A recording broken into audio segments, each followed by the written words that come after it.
Today, I have 8 of my favorite spoiled kids stories for you to put on while you're doing something or put on to go to sleep. These stories are of the most entitled, spoiled kids of all time. So leave a like in the video, subscribe to the channel if you're new, and let's get into these stories. Today we got the story time of some of the craziest pranks ever pulled at school. The first prank is a big laxative prank where this kid puts laxatives in everyone's school lunch. The second one is a fake number 2 prank where someone pretends to be going number 2 in the bathroom stall like what you've seen on TikTok. And the third one is quite evil. This girl pretends to date someone just to say it's all a prank, but thankfully she gets the karma she deserves. I know you'll enjoy these stories, so leave a like for your free nothing and let's just jump right into it. So anyways, we're gonna call the subscriber who submitted this first story Will. So anyways, there was a kid in Will's school who we're going to call Ben because we always use Ben as the secondary character name, whatever. And Will was telling me about this kid, Ben. Ben was always a mischievous prankster. Bro was always trying to pull a big prank. Dude was always trying to do something, right? One day, Ben watched a South Park episode. I like South Park a lot. I think it's a great show. I watch with my friends. I watch with my family, right? I enjoy it. If you guys are under 16 or 17, I would stay clear for a little bit. There's a lot that you probably shouldn't see right now. But basically, in one of the episodes, Cartman and the school, I don't want to spoil it too much, but basically, Ben was watching a South Park episode and got the inspiration to pull the biggest prank he's ever pulled. So the next day, he walks into school, and he actually does see Will. He's like, yo, what's up, Will? And Will's like, hey, what's up, man? Like, Will was always on good terms with Ben. They weren't close because Ben was definitely known as the guy always trying to pull pranks. So Will kind of saw it like, okay, man, I don't want to be in a position where I get a prank pulled on me. So I'm going to be cool with him, but I'm not going to be so cool that when he goes too far, aka this story or this time, right, that I'm going to get looped in with him because we're so close. Unfortunately, guilty by association is a real thing, and you guys should be aware of that. Anyways, though, so Will's like, what's up, bro? And Ben's like, dude, you know all those pranks I pulled in the past? Some examples, I'll give one example of a prank he's pulled in the past. So one example of a prank, and this one actually Will was in class for. So Will, Ben, and a bunch of other guys all had a math class together, and they recently had a pretty big test. Ben went in and changed the scores, like basically he went in early, broke into the teacher's room, used whiteout to cover over the pen marks that were already there and replace whatever grade that was stamped at the top, because like the teacher would go through and like correct all the things and do all like the markings or whatever, but at the very top she'd write like 100%, 80%, 60%. She would write what you got on it. But basically Ben went through and used whiteout to cover out the original grade and gave everyone like a 60 or a 50 or a 40. So basically the entire class was like, oh my God, when they got their test back.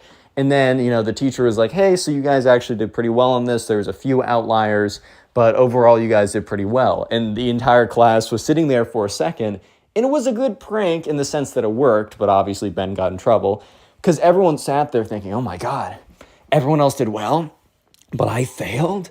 It's not even that everyone failed. But eventually, students were kind of looking through the corrections, and there was way too many examples of people getting 2 or 3 questions wrong out of 30 questions and somehow getting a 60%.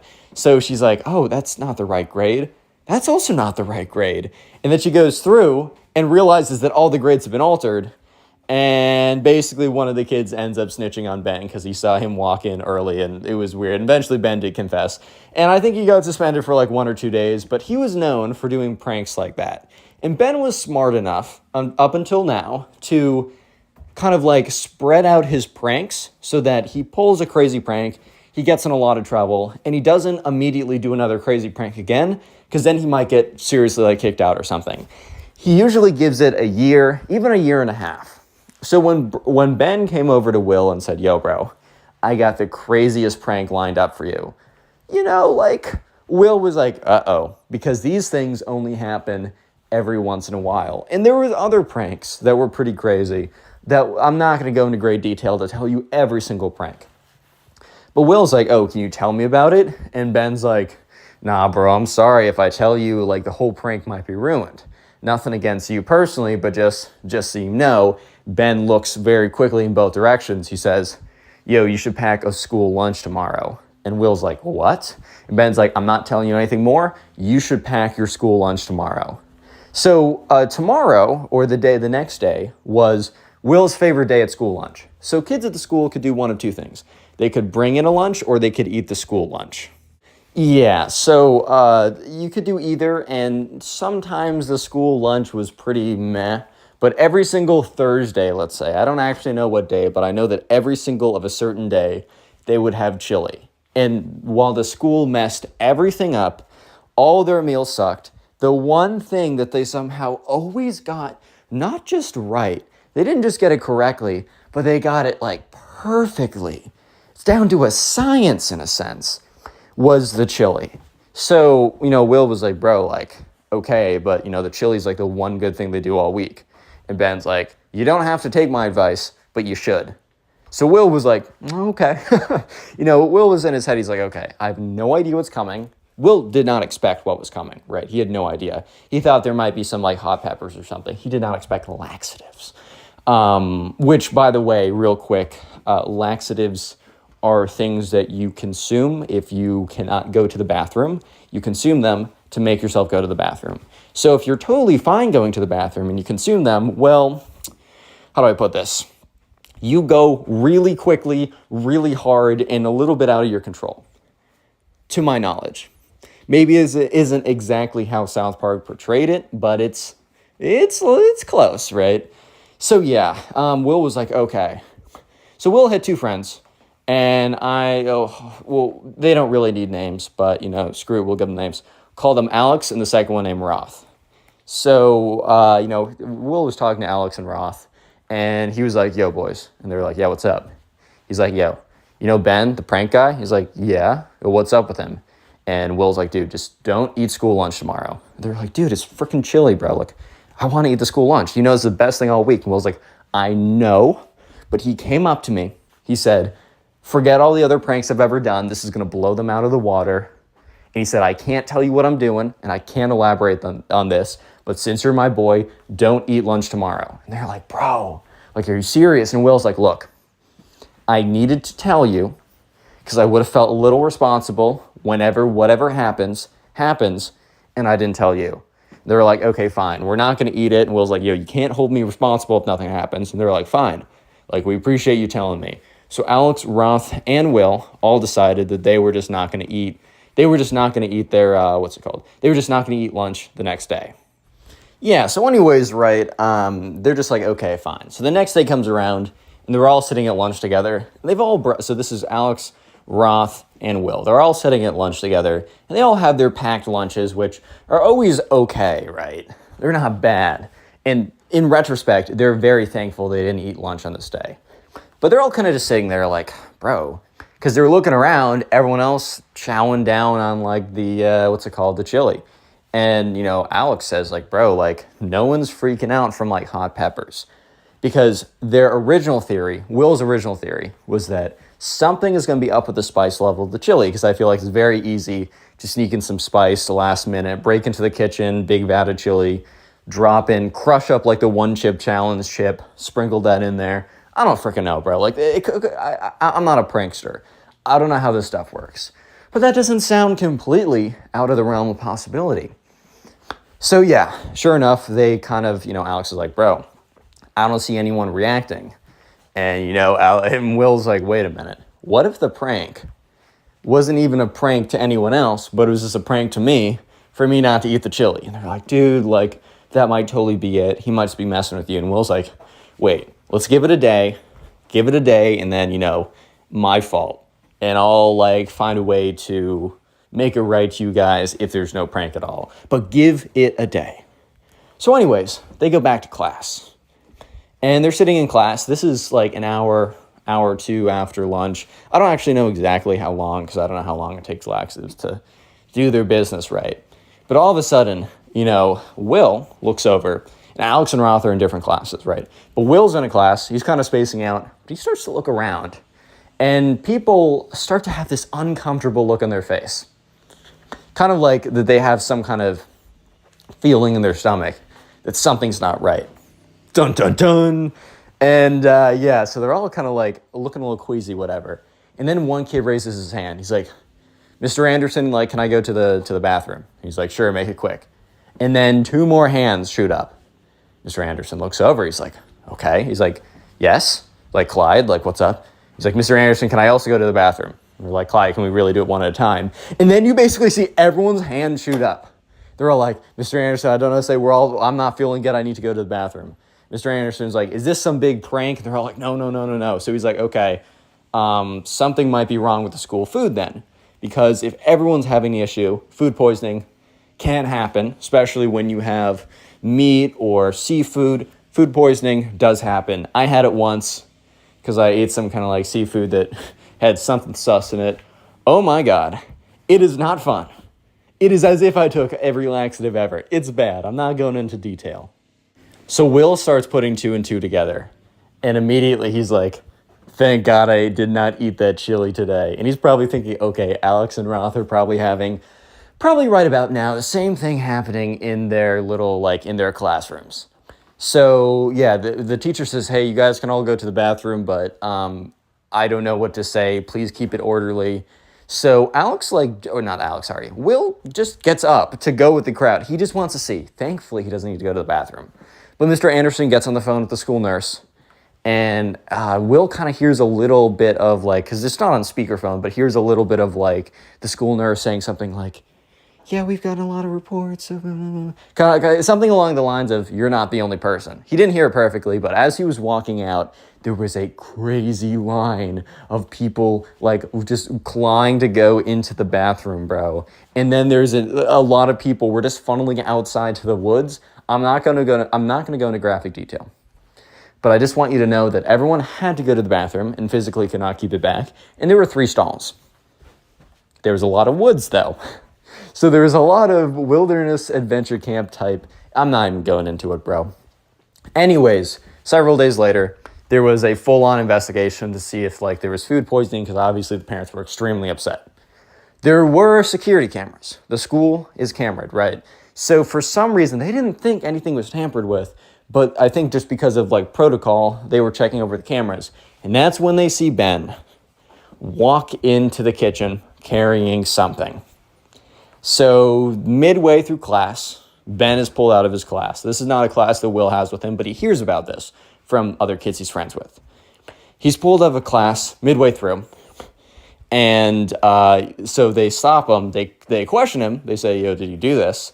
And Ben's like, no, I didn't do this. But then they search his bag, and Ben is not bright enough. He was bright enough to do everything else to kind of make sure his hands weren't associated with it, to give time in between his pranks so they wouldn't get fully on suspended. But they found basically wrappers or the packaging or the box for the laxatives. So yeah, Ben got full on suspended. Or not suspended, my fault. Full on expelled. Yeah. So the subscriber submitted the next story. We're going to call it PJ. So this all started on what seemed like a normal day in high school. PJ gets up, and this happened this year. Because if you don't know, there's been a viral TikTok, Instagram Reels prank of someone taking sitting in the stall next to someone else, having this brown liquid or whatever, and basically being making a bunch of weird moaning noises and then squirting that stuff on the stall. It's gross. You shouldn't do it. Did I laugh the first time I saw it? Maybe. I'm gonna confess that. However, please do not do that. First of all, I'm pretty sure there's some kind of public nuisance thing you can get in big trouble for. And 2, you're just being a jerk, okay? Especially if it's not a stage prank. If that was staged, I wouldn't care. But that's a rando in the wild, not good. Anyways, though, unfortunately, too many high schoolers last year meaning a couple months ago, last school year, too many high schoolers saw this and decided to be funny pranksters of themselves. So anyways, this all started off as a normal day for PJ. Getting up much earlier than he wanted to, as he did every school day. Got on the bus, half awake, put in his earbuds, tried to listen over the kind of commotion and the noise of everyone else screaming their heads off or whatever. Gets in the math class, math, at 8 in the morning. always for me, bro, in high school and middle school, I started early, as everyone does. Everyone starts early. It's crazy now that I'm in college. I'm like, man, I have to start at 9:30. I remember I'd be up at like 6:30 for like middle school. I wouldn't care. I mean, I wouldn't be happy, but I wouldn't care. And now it's like I have to get out of bed at 9:15 to go to my 9:30 college class. What a disaster, right? It's kind of funny, bro. Anyways, though, so yeah, sure enough, PJ, 8 a.m. math class. He's not liking it. So midway through math class, he's barely awake. He just wants to go to the bathroom, sit on the toilet, do his business, watch some Instagram reels, just have a good time, man. Just live, just wake up a little bit, have a little time to himself. Hopefully not to be interrupted by a no good freaking TikTok wannabe prankster bro who happens to be at his high school. Definitely that won't happen, ... So PJ's is sitting there, minding his own dang business, just trying to make it through, just trying to exist, right? He's on TikTok or on Instagram Reels. Be on Instagram Reels over TikTok, man. That's my suggestion. I mean, preferably YouTube Shorts, and you can watch my reaction shorts or whatever. But anyways, he's just sitting there, trying to wake up, trying to de-thaw. And then all of a sudden, he hears someone enter the stall next to him. For me, I always enjoyed a private bathroom experience at high school, meaning no one was in the stall next to me. And whenever someone would come into the bathroom, because it was public, it wasn't a private bathroom, I would be like, okay, whatever, man. I'd always be disappointed, but also it's like, it's not my private bathroom, so I get it. But it's also like, come on, bro. Like, Anyways, so the guy sits there. And then all of a sudden, PJ starts hearing grunting noises. He's like, oh, hell nah. Hell nah, bro. There's no way. It's 8:30 in the morning, bro. Are you serious right now? You just hear these like, and look, at the end of the day, maybe he had crazy Taco Bell at 3 in the morning and he's, suffering the consequences of his actions right now. Who knows? But the guy keeps on going on to make louder and louder and more exaggerated noises. And that's when he basically hears like a scream come for the stall next to him. And that's when this freaking brown liquid is sprayed in front of him. So PJ, who thankfully basically is done, he's actually all cleaned up in there. He's just sitting on the toilet, literally just to watch TikToks. He's completely done. His pants are literally up and buttoned. He like jumps up to his toilet seat and like screams. He's like, ah! And the guy next to him's like, sorry, bro. Just had a lot of Chipotle, man. I'm sorry. And he goes, oh, and just squirts it all over again. PJ is freaking traumatized. He's barely half awake at this point. And this is what he wakes up to. And PJ is just like, just so rattled, so shaken up, so just like, are you serious, bro?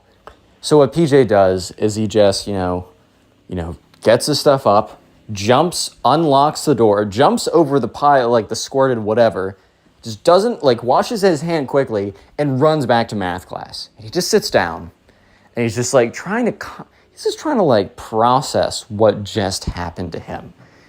He's just trying to process. So 2 days later, he opens up, he gets a TikTok sent to him by one of his friends. He's like, yo, these are your shoes, bro. Is this you? So there's a TikTok with 50 likes. Didn't go viral.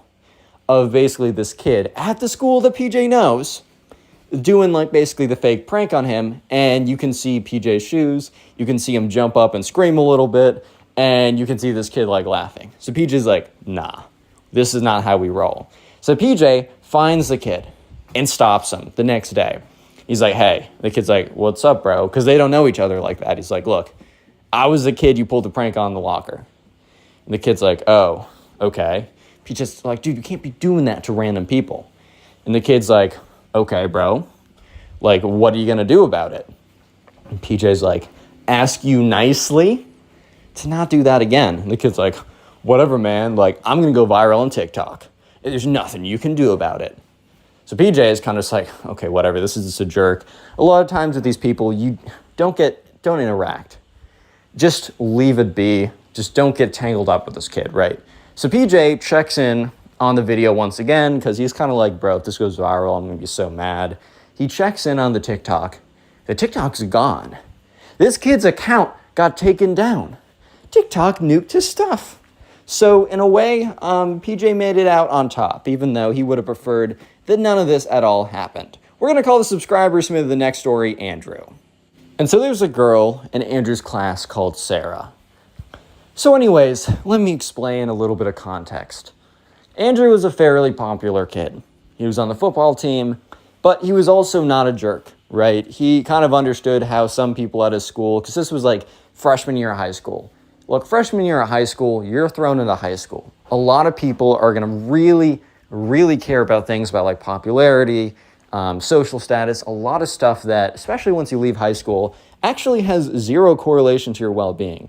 In fact, a lot of times, it's actually funny, South Park episode made about this, current theme in like the way I do my stories, where basically, look, if you're kind of popular in high school, sometimes what can happen is you can be, so like full of yourself that you don't work on improving yourself, work on making your life better. And then by the time high school goes away, all that time when you could have built character, built like what you want to do, understand all those types of things. This is true about college as well. You spend all your time in high school and college being popular instead of really finding yourself. By the time you're like 25 or 30, or maybe even later, you're going to realize that like, bro, what am I doing with my life? It's no longer high school. So if you're not popular in high school and you're watching this video, please don't feel bad about yourself. In fact, you might statistically be better off. Anyways, though, so Andrew was popular in high school, but he wasn't a jerk. Sometimes in these, like in high school, if you're on a popular sports team and you're decent, you're going to be by default popular. So Andrew was, he had his quarrels with that. So he always tried to be as nice as possible and just be known as a good guy. Because he knew that he didn't need to do it. Like this popularity wasn't because of him being mean to everyone. It was just because of him being on a high school team. So there's a girl, and we're going to call her Sarah. She was one of the more top dog girls. Like she was one of the more popular ones. I don't know if she was the most popular. I was just told that she was popular, right? And she was the cruelest out there, which I think we shouldn't be too hard on Sarah because I think everyone struggles in high school to some degree. However, we should still criticize her actions in this story. Anyways, Sarah was very, very cruel and probably felt that she needed to be to retain her status as being very popular at this high school, right? She probably felt like she needed to do all of this. Anyways, so this was and there's another kid in the class who we're going to call Ben. And normally the secondary character can be like the bad character, the spoiled kid, the prankster. But in this case, Ben was just genuinely a good guy. So don't think of any of the other Bens in the last two stories. Ben was just genuinely a nice kid. He wasn't that popular. He wasn't that good looking, which like, bro, who cares if you're a little like, you got some acne, you're maybe not freaking genetically like the bodybuilder. Who cares, bro? It's high school. Relax. That doesn't define you, man. So these are just true facts, or these are at least the way that the girls felt in high school for him. They weren't really rock with him like that. That's okay, man. I did not have the greatest high school girl experience ever. I'm sure I've alluded to that on some of my stories. And you're piecing the lore together a little bit by bit. But anyways, so this all happened one day when Andrew got caught wind that Sarah was going to be up to something just like so cruel. But he didn't know what. So he was like, oh boy. And he didn't know. He thought it was going to be like, she was going to like be mean to one of her minions, basically one of the girls that was less popular than her, but hung around her to try and become popular like her. And something this is kind of ridiculous, but in high school, everyone is ridiculous. And but Andrew actually saw exactly what unfolded. So, yes, one of Sarah's friends, this all happened at the cafeteria. One of Sarah's friends went over to where Ben was sitting. He was sitting with another kid who wasn't that popular, kind of one of the unpopular tables. This is not me being a jerk. I think it's stupid, right? But this is just me telling you how it is. And one of Sarah's friends sits down and says, hey, Ben, like, what do you think of Sarah? Secretly, Ben has always had a massive crush on this girl. He kind of knows that she's a little mean, kind of knows that she's a little full of herself.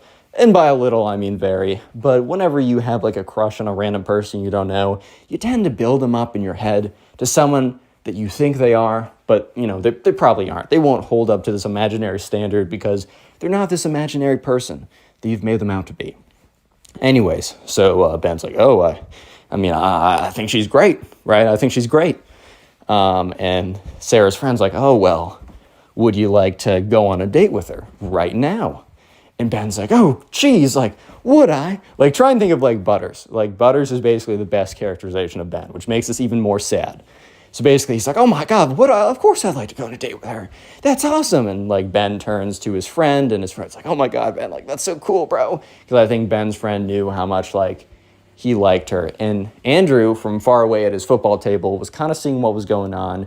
Didn't know all of these details until after the fact because he kind of went through and got the full story, but knew something was up. At a minimum, he knew something was up. Yeah, so anyways, Ben very excitedly walks over to the table where Sarah's at, and Sarah and all of her friends / minions or minions, right, were sitting there kind of snickering, laughing, whatever, and they all kind of get up except for Sarah, and they're like, time for your date, you guys, and Sarah sits down. And then Ben sits down, and Ben's like, Joel, geez, Sarah, I didn't know you felt like this. And I'm really excited to be on a date. I'm a little nervous, though. And Sarah's like, oh, okay. Well, it's the date. Then you're the gentleman. Let's go. And he's like, oh, okay. So Sarah, I was wondering, I'm sorry. I'm so sorry. I'm just a little nervous right now. But I was wondering, like, what was your favorite class, maybe? Okay, look, Ben was not killing it on this date, to be fair, but it doesn't matter when you hear what's about to happen. So Sarah starts laughing. Then all of her girlfriends, whatever, start laughing too, because they have been, like, listening in. And Sarah's like, I'm sorry, I really wanted to make this go on longer, because it would be funnier, but I just couldn't hold it together anymore. Ben, do you seriously think I'd go on a date with you? And Ben's like, oh, well, I mean, I didn't think so before, but your friend came over and said that you want... And that's when Ben started to realize that this was a setup.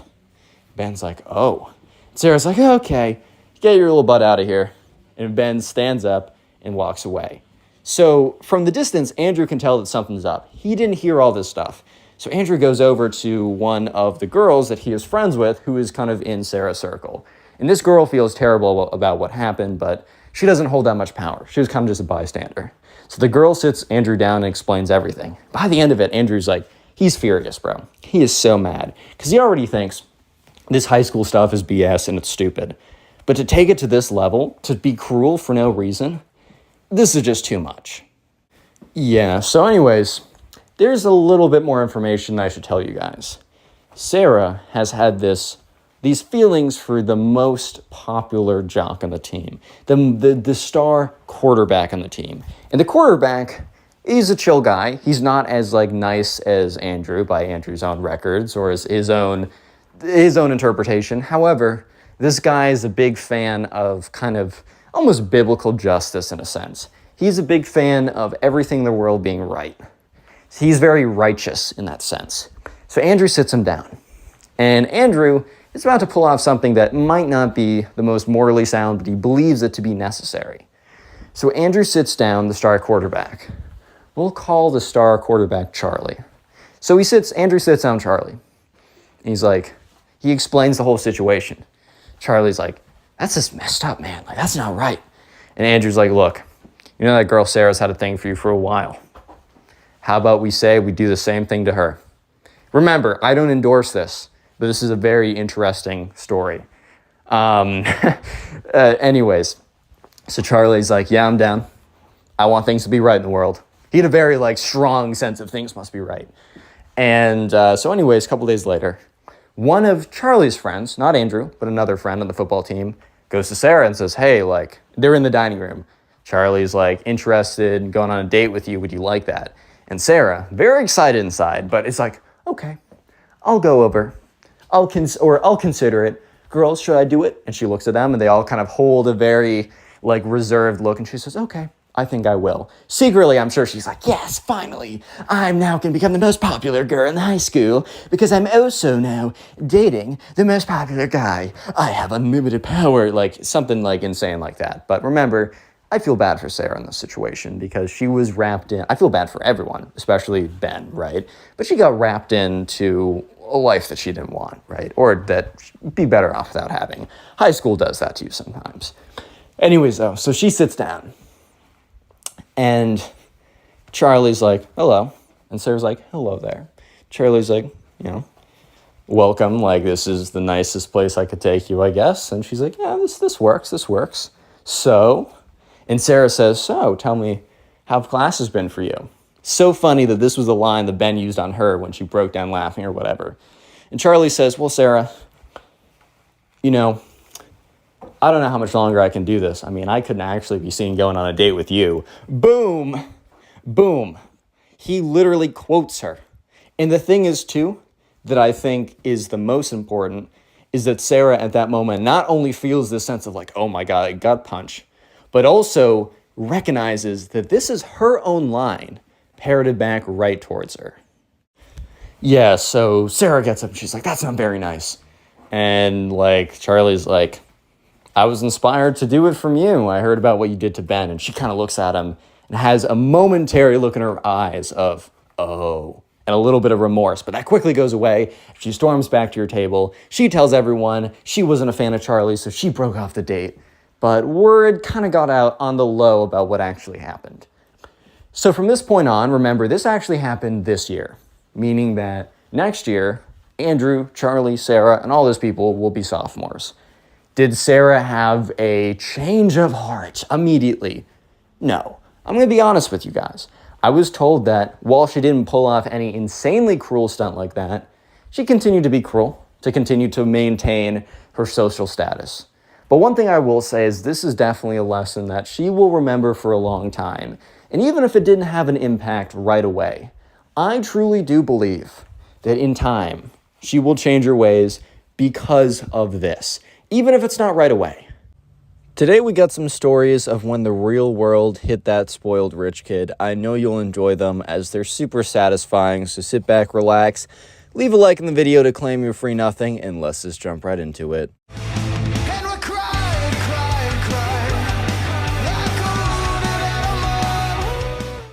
So we're going to call the subscriber who submitted the first story Gabriel, right? So anyways, there's a kid in Gabriel's class who is your very standard, typical spoiled kid, right? His parents kind of gave him everything he ever wanted. He never had to work for anything. And honestly, low-key, that was like robbing him of something. I know you guys might think I'm crazy, but I think like when parents give kids everything they've ever wanted and they never have to work for anything, nothing is special anymore. And I know you guys might be thinking, well, he got what he wanted. And I'm like, I don't know. I think there's something valuable in working for what you get. But either way, that's irrelevant to the story. So anyways, the spoiled kid, his parents buy him a $50,000 car. I don't know exactly what car this is. I just know that they spent around $50,000 for it because that exact number is important for later in the story. So yeah, the spoiled kid is telling everyone about his new car. And when he was telling people and Gabriel was there, you would have thought that the spoiled kid was excited. He was grateful. He was ready to hit the day because you know what? His parents has bought him a $50,000 car. That's incredible. The fact that anyone drives a car over $20,000 beyond me, but or even over $5,000, bro. But sure, $50,000 probably had all this like cool extra stuff.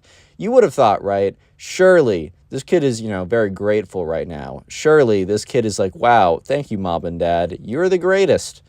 No, this kid was complaining because he said anything under a $100,000 car is below him.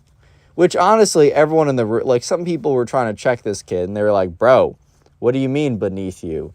None of us have cars. The fact that you even have a car, even if it's like a $200 beater car, which, I mean, it gets you from point A to point B, so who cares? Even if you had just a car, right? That's still better than most of us.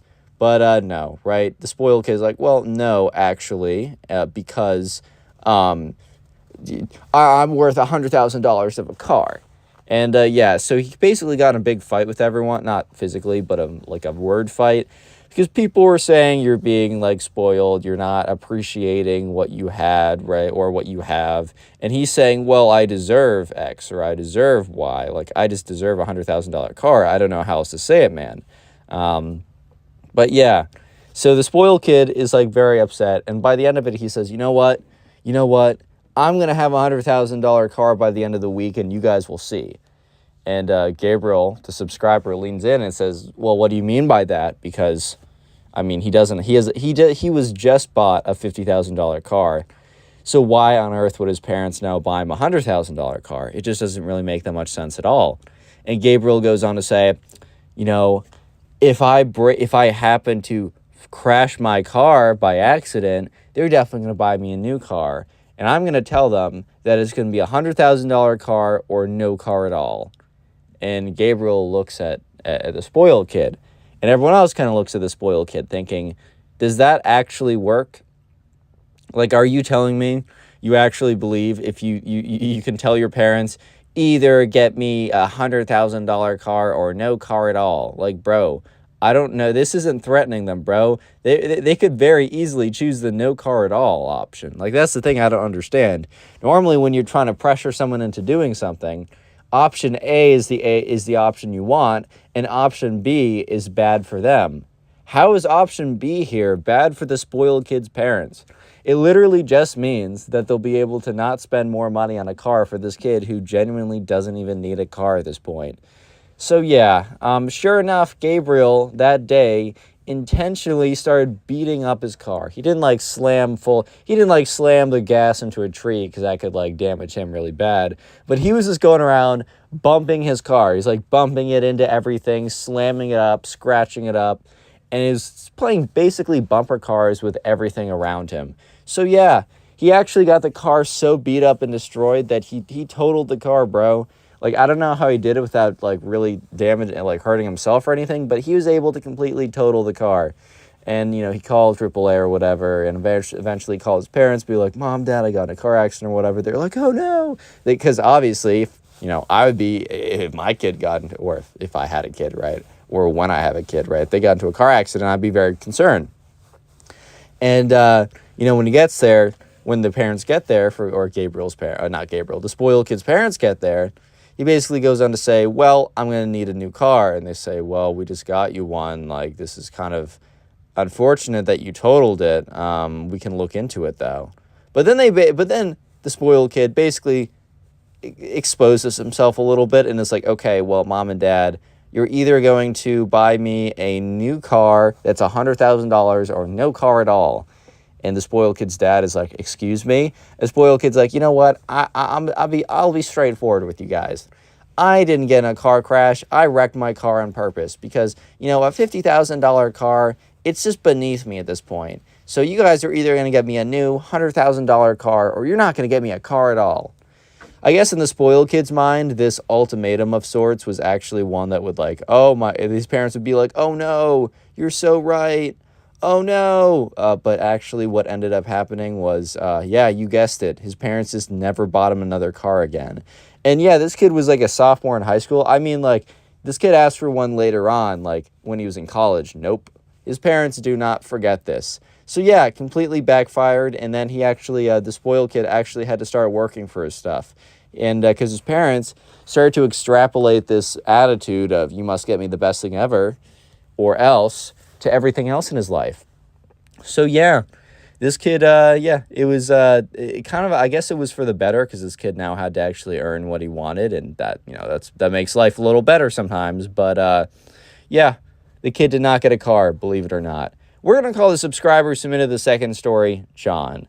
So anyways, John had a roommate in college that always okay, so I'll just get right into it. So John had a spoiled kid roommate in college. And a couple weeks in, his roommate was bragging about how he chose the lightest major possible. Like, he chose the least intensive major possible. Not because that was the major that he had interest in, not because that was the major that he wanted to pursue a career with, but because he chose that major very specifically so that he would have to do the least amount of work possible just to pass college. Because he went on to explain to John that, you know, his parents were loaded. They had a ton of money. And they basically just told him, you need to go to college, you need to get an education, and you need to, and then, like, you'll be fine. Like, as long as you get an education, we'll help you out. Which, like, this is definitely the kid who watches those, like, videos. It's like, you don't need college, man. Like, college is a scam. And he's like, yeah, man, college is a scam. you're right, dude, which I'm not going to lie, there are a lot of instances where college might not be the ideal return on investment and best life choice ever. However, this is not the kid who it would apply to, right? That'd be the kid who, like, takes out a lot of student loans and is really in, like, his, like, I don't know, he's really in debt from, like, his student loans, and then his degree doesn't help him get a job that is strong enough to help pay off his loans quick enough, especially for the investment he made. It's also a time investment. You got a limited amount of that, etc. No, that does not apply to this kid. It doesn't matter if this kid had $1 billion loans. He was fine. But anyways, right? So this kid went on to explain that to John. And John would watch as this kid never attended classes ever. Like, this kid would never be in class, ever. It would just not be a thing that happened. And, yeah, he was like... he would just, like, never do anything. This kid was always out partying, doing the fun stuff, only the fun stuff, never the hard stuff, which for this kid's major was like, oh, coloring time, guys. Make sure to color in between the lines for the super hard homework activity.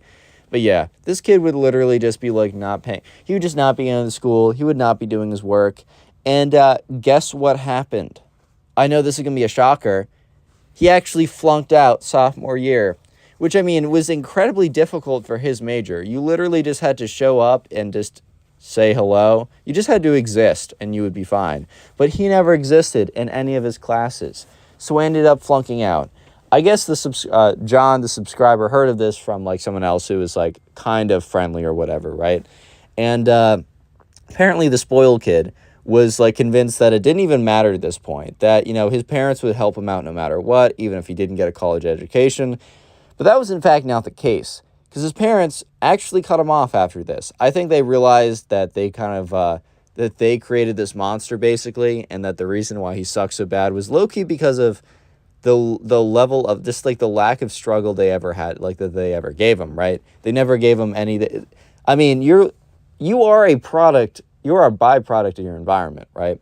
So it is kind of on them that they created an environment that was just so incredibly bad, right? It was just so incredibly bad that this is how we turned out. So his parents completely cut him off. And John heard that, you know, over the next couple of years, that this kid actually kind of got his life together a little bit. I think he definitely was pouting and freaking out for the first probably 6 months, but eventually got his life together. He went to a trade school, and he actually has a pretty solid job right now. And he kind of put his life together, and he's definitely a much better person with a lot more character now. We're going to call the subscriber who submitted the third story Sarah.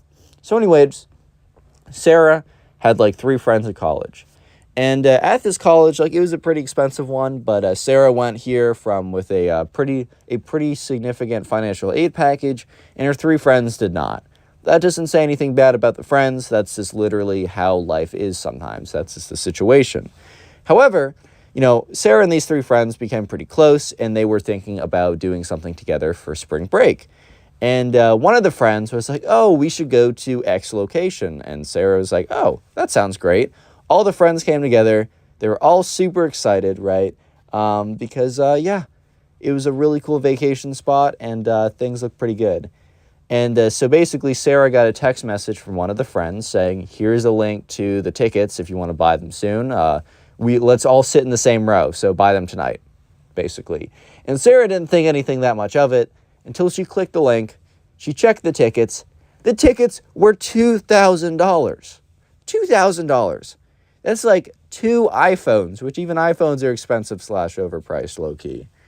For one, okay, it was there and back, but still. So Sarah was looking at this, and she was like, $2,000 for tickets? If you made it this far into the video, comment spoiled down below. That'll be the secret word of the day. Leave a like on the video to claim your free nothing. Subscribe if you are new, and let's just jump right back into it. So anyways, Sarah's just looking at these tickets, and she's like, there's just no way that I could possibly buy these. And she was like, she casually brought it up to her friends, being like, oh, wow, these tickets are $2,000. Like, that's pretty crazy. And her friends kind of looked at her. Okay. These friends, they were not mean people, so they did not look at her with oh, you can't afford $2,000 for tickets? You must be broke AF. Okay, they didn't suck, right? But they kind of looked at her like, what? Like, I didn't even think about that. Kind of I don't even look at the price tag father dearest will take care of it type look, right? And Sarah started to realize that her friends didn't see any issue with it.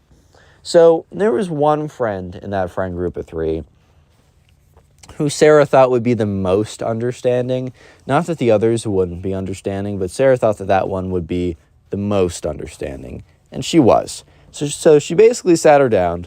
She's like, look, you know I want to go out with you guys. You know you guys are my close friends, and I want to go on spring break. I just can't. I can't take these tickets, right? They're just way too expensive for me. And the girl's like, wow, like, I'm sorry. I didn't even think of that. Like, I really should have. Like, it's really embarrassing for me to put that on you and not, like, and then Sarah's like, hey, look, it's fine. It's fine. It's not your fault that, you didn't think of it. Sarah genuinely had no gripes against these girls, and, she really did like them. They were good. They're good people, right? They just lived in a different world. And, Sarah's like, you guys, you don't need to go anywhere else. Like, you 3 can go. I promise, promise you, I don't care. I'll just go home. I've wanted some home time anyways. You don't need to worry about it. And the girl's looking at her, says, okay, well, let me think about it for a second. So Sarah goes back, and the next day comes around, and Sarah's hanging out with her 3 friends, and they're not even talking about spring break. And that's when Sarah's friend, the one that she talked to, announces that they have changed plans, that they're all going to go back to her house, which she lived like a 45-minute car ride away, because, and at her house or whatever, they were then going to go and get an Airbnb in a local area or whatever. Basically, what I'm trying to say is the friend that Sarah talked to is actually pretty cool, and she stepped up to the plate because she basically went ahead and told, I think she alluded to the other ones what the problem was, and they decided to change their entire trip from the crazy expensive flight over to a car ride to Sarah's friend's house, and then a car ride to an Airbnb. And while gas is pretty expensive right now, it is definitely not $2,000 expensive. So we're going to call the subscriber who submitted the final story Luke. So anyways, Luke had a pretty big friend group in college. There's a lot of people there. There's also mixed guys and girls. And they all went on a vacation together. And so they all pull up to the airport. And I don't know if you guys have ever been flying together, but I just hit my knee on something. Ow. Anyways, so they all show up, and there was a girl who was looking very lost and confused. And Luke just thought that she had never flown before, which is totally fine. Like, you guys don't need to fly around. You're not really missing much in the flying experience. Trust me. I don't really fly that often myself. Occasionally I'll do. But anyways, Luke was looking at her, and she was very lost, I guess you could say. So Luke kind of just assumed that this girl had never flown before. And that's when this girl goes on to say something that completely shocks Luke. She says, I've never flown public before. Which normally when you haven't flown in general, like you've never flown on an airplane, you don't say I've never flown public. Like, Luke's saying to himself, yeah, it's all public. Like, what are you talking about? And that's when this girl specifies, like, no, I mean, I do fly. And Luke looks at her like, what? You just contradicted yourself. You just said that I don't fly public. And the girl looks at him and says, no, I fly all the time. I've only flown on private jets, though. I've never flown on a public airport. And Luke's like, what? Yeah, so basically this girl has never flown in a public airport before. She's only flown on private jets. And so Luke's like, okay, I guess I learned something new about you today. I did not know you were mega loaded. But anyways, I can help you out, though. Basically, Luke is like, yeah, I can help guide you through. So basically, they go to TSA. She's like, what's this? And he's like, well, they have to check you. And he's like, what? Or she's like, what? And he's like, yeah, so just you have to take off your... She's like, I don't want to take off my shoes. And he's like, I don't think you have a lot of choice in the matter. Like, I don't know how else to say it. I just don't think you have a lot of choice, but okay. And she's like, fine, I'll do it. So she goes through. So this girl is complaining the entire time, right? And she hasn't told anyone else that this is her first time flying public, so everyone else just thinks that she's like, used to this, but still annoyed with it, because even if you're used to something, it can still kind of be annoying, right? But no, the truth is, in fact, she's just never flown private before. So she eventually gets on, they load onto the airplane, and she looks in, and she's like, Luke. And Luke's like, yeah, what's up? He's like, is this actually all the space we have? And she's pointing towards the first class seats, which her parents bought her first class tickets. And Luke's like, wait until you see the seats that I'm sitting in. And he points back there, and she literally gasps. Because the horrors of flying, right? Which, yeah, I'm not going to lie. Flying, I've never flown in a first class seat. I've definitely, I always like economy, whatever. It does the job. It definitely does the job. But wow, that is crowded. I'm not going to lie, those seats are small. They are cramped. But yeah, so after they get off the flight, the girl is complaining the entire time about how, once they get off, she's like, oh my God, my legs, they're so stiff. And no one was really being like, oh, I'm so sorry you have to sit in the first class seats. Oh, I'm so sorry. That must be so hard for you. They were all kind of just ignoring her because, yeah, they were pretty stiff too. But guess what? They weren't saying anything about it. And also, guess what? They were actually in tight seats. She was not. The first class seats that she was sitting in, she could just recline as much as she wanted to, but no, right? No, of course not. She had to be the one who complained. They couldn't complain, though, obviously.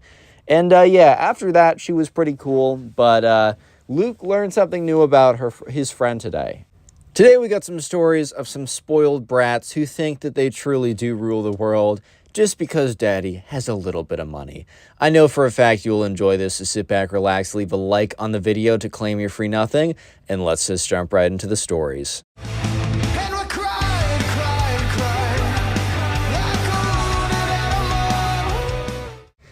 So we're going to call a subscriber who submitted the first story Ahmed. Anyways, right, so there's a kid in Ahmed's class who, he was the spoiled kid. And the spoiled kid truly did believe that just because, he had parents who were very rich, that he could literally do anything and that everyone wanted him. And there was a girl in Ahmed's class, and also in the spoiled kid's class, who was very pretty. She was very nice. She was everything that anyone could have wanted, or any guy could have wanted, or any girl could have wanted, right? And, Ahmed had a little bit of a crush on her. He's not going to lie, guys. He's not going to lie. But at the same time, right, he knew that, she probably wasn't into him. But he also knew for a fact that she was not into the spoiled kid. However, one day, the spoiled kid sat down next to Ahmed and his friends. He said, boys, I will bet you $10 that the girl, I don't know, let's call her Claire, right? Claire is gonna fall in love with me tomorrow. And Ahmed is like, bro, I guarantee, bro, that is not the case. I guarantee that's not gonna happen. Sure, I'll take you up on this bet. And sure enough, his friends also did. It was actually a bet structured. The spoiled kid was like, I will pay you each $10. And only one of you needs to pay me $10 if I win. So it was a pretty good bet. So anyways, Ahmed is a little bit like, okay, what's this kid's plan? What's his angle? I know for a fact she's not into him now. And he says he can get her by tomorrow. So yeah, sure enough, tomorrow rolls around. And the spoiled kid walks in. And he has one of those Supreme shirts. You know the shirts that go for $500 because it says Supreme on it? And it's probably just a standard Hanes t-shirt or whatever with some paint on it, bro. Yeah, the spoiled kid walked in, very proudly showing off the fact that he had his Supreme t-shirt on. And sure enough, he walks back to the back of the class and he looks at Ahmed. He's like, checkmate, baby. And Ahmed is like, bro, what? I don't get what you're saying. What do you mean checkmate, bro? What do you mean checkmate? And the kid's like, well, bro, do you not see my Supreme t-shirt on? There's no way she can resist. Guys, look, if you're into the hype beast stuff, that's totally fine. You can like whatever you like. But let me just say, from my own life experience and observations, I'm pretty sure that a girl will not go down to her knees and beg to be with you just because you have that new Supreme Gucci brick in your back pocket, right? You're not gonna whip out the Louis Vuitton brick and be like, yo, marry me. And she'd be like, oh my God, yes. Yeah, that is probably not going to happen. Just a heads up. just a heads up, maybe I'm wrong, maybe I'm an idiot, who knows? I mean, I might be an idiot and be right here, I don't know, both are possible. But anyways, the spoiled kid goes up to the girl that he's a crush on. He's like, so, Claire, hello there. Claire looks up and is like, hi there, spoiled kid. And spoiled kid's like, so I was wondering, did you want to go on a date with me this Friday? And Claire was completely thrown off guard, so she's like, oh, I don't know if I want to be seeing anyone right now. No offense, it's not personal. I just don't think I want to see anyone. And spoiled kid's like, oh, you must not have seen. And he turns around and he like flexes out his chest to show very, very prominently that he had, the Supreme t-shirt on. And she's looking at him. She's like, what am I looking at? He's like, the t-shirt. Look at the t-shirt. She's like, oh, Supreme. Okay, that's very nice. Are you saying that you're Supreme? And he's like, no, it is a very expensive streetwear brand, and you must like me because of it. And she's like, I'm sorry, I'm not going to be dating anyone. So spoiled kid very angrily walks to the back of the classroom. And he did not have the money to give them because he expected so confidently that he was going to win, that she was going to fall in love with him because of the t-shirt he was wearing, that the spoiled kid literally didn't even bring the money. He just expected that, like, no, he was going to be fine, guys. Like, why are you even questioning, bro? Like, obviously this kid's going to be fine. But no, that was not the case. So yeah, the next day comes around, he brings in the money, and he gives it to Ahmed and his friends. Anyways, we're going to call the subscriber submitted the next story Ibrahim. So there's a kid in Ibrahim's class who was the spoiled kid, right? He was a very standard, stereotypical spoiled kid. And sure enough, right, at Ibrahim's school, you could either bring in your own lunch or you could have the school lunch. The school lunch was atrocious. It was awful. There was no redeeming qualities about the school lunch. Nothing about it was good. It was awful, and Ibrahim just kind of dealt with it every single day, as everyone who went to the school dealt with it. He dealt with it like they did, Kind of, it's just how it goes. It's literally just how it goes, man. So sure enough, right, this all happened one day, and the spoiled brat is sitting there, and you hear him start to freak out, so people turn around. And do you guys know why the spoiled brat was freaking out? He was freaking out because he forgot to bring in the packed lunch that his mother had made him. Because the spoiled brat would always bring in his own lunch, which I can't blame him. Like, I probably would too at this school. But his mom would always bring him in like, okay, do you want beef Wellington or filet mignon this morning, son? He'd be like, those are my options? Ugh, disgusting. No, but, he would always bring in his own lunch, and it would always be super awesome or whatever. And he was freaking out because he started to realize that he needed to eat the school lunch. So anyways, they all walk into the cafeteria, and Ibrahim is behind the spoiled kid. And he hears the spoiled kid, like, just mumbling about, oh my God, man, I'm going to have to eat this stuff. What if I die? What if I get chlamydia, bro? What if I explode from this, bro? I don't think my delicate stomach could take something like this. I'm not going to make it. I should call my mom. I should call my dad. Just kind of freaking out the entire time. And Ibrahim's kind of thinking to himself, bro's really never had a normal school lunch before. That's absolutely crazy. So sure enough, the spoiled kid grabs a tray, gets in line, and looks at the lunch lady, who's scooping out very mysterious meat onto people's plates. And the spoiled kid, the lunch lady, puts on his plate, takes a whiff of it, gags. And then when the spoiled kid goes to sit down, Ibrahim looks over and notices that the spoiled kid breaks down into tears, is straight up crying. There are tears spilling down his face because he needs to eat the school lunch. And he's like, no, I just wanted my filet mignon, and this is what I get. Am I a bad person? Have I done something to deserve this? And, like, everyone's looking around, and I think he was, like, looking for sympathy, but you're not gonna get a lot of sympathy when literally everyone else at the school has to eat the lunch too. It's not like, wow, you're going through something really hard and unique. It's like, no, you're going through something that literally everyone else at the school is going through, bro. I'm sorry, they're not going to feel bad for you. I don't know how else to say it. So yeah, after that point on, Ibrahim, or the spoiled kid, would never, ever eat the school lunch again, and he would always take out his filet mignon, his beef Wellington, I don't know, he would take out like the craziest food ever, right? And he would always tell everyone, about the stories of that one time he ate at the school cafeteria. And he would tell the people at lunch at the school cafeteria who are eating the cafeteria food. They're not going to be entertained by a story of you. Oh my God, guys, you're not going to believe it. I ate the food that you're eating right now. I almost died. Like, they're going to be like, bro, shut up. Anyways, we're going to call a subscriber who submitted the next spoiled kid story, Nasir. So Nasir's school was going on a bus trip to New York City. It was kind of like their big school trip or whatever. So they all get on, and in Nasir's grade, there is one kid who is the spoiled rich kid, right? This just a very standard description. I don't have to go into details. You already know what he's like. So anyways, they get off the bus, single file line, and they're walking into the streets of New York City. And the spoiled rich kid comes up to Nasir, and it's like, oh my God. Oh my God. And he points to someone, and it's just like a normal person. And he's like, oh my God, Nasir, help, help. There are poor people around here. And Nasir's like, bro, what? And the spoiled kid's like, Nasir, I'm really scared. I'm used to you guys, I'm used to the poor people at my school. Like you, Nasir. And Nasir's like, bro. He's like, but I'm in New York City right now. I'm surrounded by so many poor people, I can't take it this year.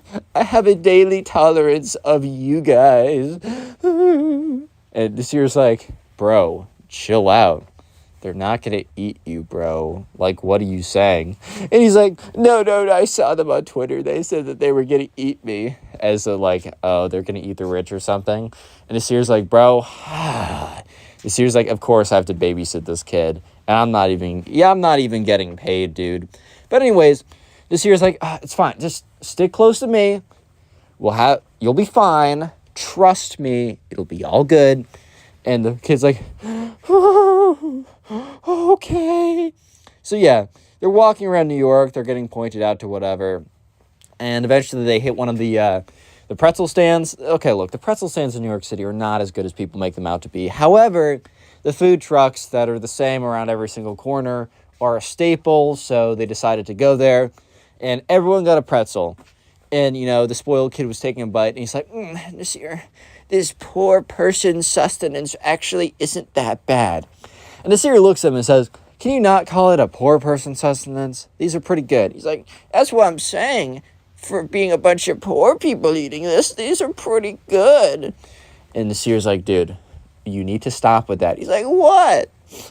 I'm shocked. I'm recovering from stress right now, Nasir. I can say whatever I want. I'm a victim. And Nasir just looks at this kid. It's like, bro really thinks that he's a victim for being in the presence of people with a lower income than his father. Like, just let that sink in for a second. So yeah, eventually they get back on the bus, and the spoiled kid comes up to Nasir and is like, thank you, Nasir, for protecting me against the plebeians, the peasants. And Nasir's like, what? He's like, you are a noble peasant yourself. Thank you for protecting me against others of your kind. And Nasir just looks at him and is like, you're welcome, bro. And he says, you're welcome, bro, with the straightest face you have ever seen. The least emotion out of a man ever. Because he's just like, this kid, bro. This freaking kid, bro.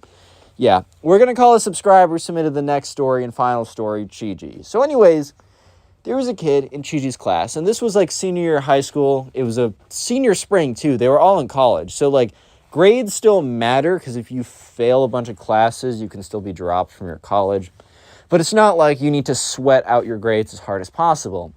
However, this spoiled kid basically got bought into his college, and he's at a point where he doesn't even think the grades matter.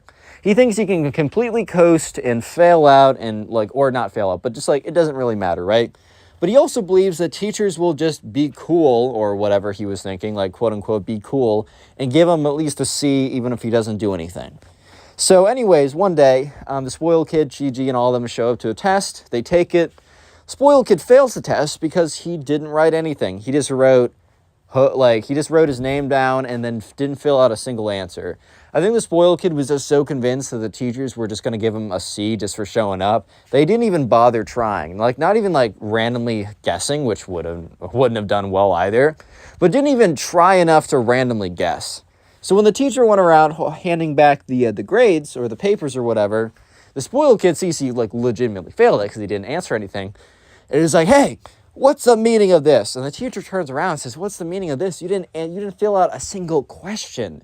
And Chi-Ji just kind of like grabs his metaphorical popcorn and watches the show that's about to go down. Real quick comment, popcorn down below. There's going to be so many people commenting spoiled, thinking that they got the secret word of the day. Well, guess what? It's freaking popcorn today. Anyways, Chi-Ji's just watching this go down. So the spoiled kid gets up and is like, bro, I just want a C in this class. I'm not going to do anything, and you're going to give me a C. And the teacher's like, I'm not going to do that. Like, I'm sorry. And the spoiled kid gets up and gets all up in the teacher's face. He's like, well, I'm going to make sure you give me a C, dude. I'm going to make sure that I'm getting a C no matter what. And the teacher's just like, no, I'm, what? Like, what do you mean? No. And the spoiled kid's like, I'm going to count to 3, and you're going to give me a C on this paper, or you're going to be in a world of pain. Like, this kid was a massive skadoosh bag, right? I mean, like, it's just how it is. And the teacher's like, no, you can count to 1 billion for all I care about, and I'm not going to give you that C. You're getting an F because you didn't write a single thing down. Look, I would have been generous if you tried, even if you tried poorly. And the kid's like, 1, 2, just stare down at the teacher right there. And Chi-Ji's like, in Chi-Ji's mind, he's like, the spoiled kid is totally bluffing right now. There's not a shot that he's actually going to do anything, right? And the kid's like, all right, I warned you, bro. Boom! This kid legitimately thought that he was, like, above the law. The spoiled kid legitimately thought that rules didn't apply to him because the spoiled kid legitimately swings a right hook and socks the teacher in the face. When this happened, like, 3 kids... Okay, the spoiled kid... A little bit of context. The spoiled kid was not liked. Everyone thought he was a major, like, loser, annoying, like, brat, whatever. So when the kids in the class saw this, they saw this as a perfect opportunity to quote... and quote, save the day. So like 3 guys immediately jump on top of the spoiled kid when he swings on the teacher. Their explanation is going to be, oh, we just wanted to make sure that he didn't fight the teacher anymore. We were just trying to make sure that we were keeping everyone safe. When in reality, that might have been true. But the main reason that they probably did any of that is literally just so they could get a swing on the spoiled kid because he was such an annoying brat that they were just like, yes, an opportunity. Let's go. Yeah, but sure enough, the spoiled kid swings on the teacher, boom, makes contact with his face, but the spoiled kid's pretty much a little weakling brat dude, so his punch barely did anything. And then he just gets jumped by 3 guys. They just all jump on top of him, just bring him down to the floor, no mercy. And they were like, we got you, teacher, you're safe. And the teacher's not going to report them for fighting because, like, I don't know, why would he do that? So sure enough, the school security guard comes down, and he's like, all right, you can let go of the kid. Because, like, all 3 of them had this guy, like, a 3-way headlock or whatever. Just completely strapping him down. And the kid's brought to the front office. And guess what? He fails out of the class. You know what also happens? The school that his dad brought him into sees that he's failing classes and fighting people, so they decide to rescind his application. So this kid, yeah, eventually his dad brought him into a different school, but not the school that he wanted to go to.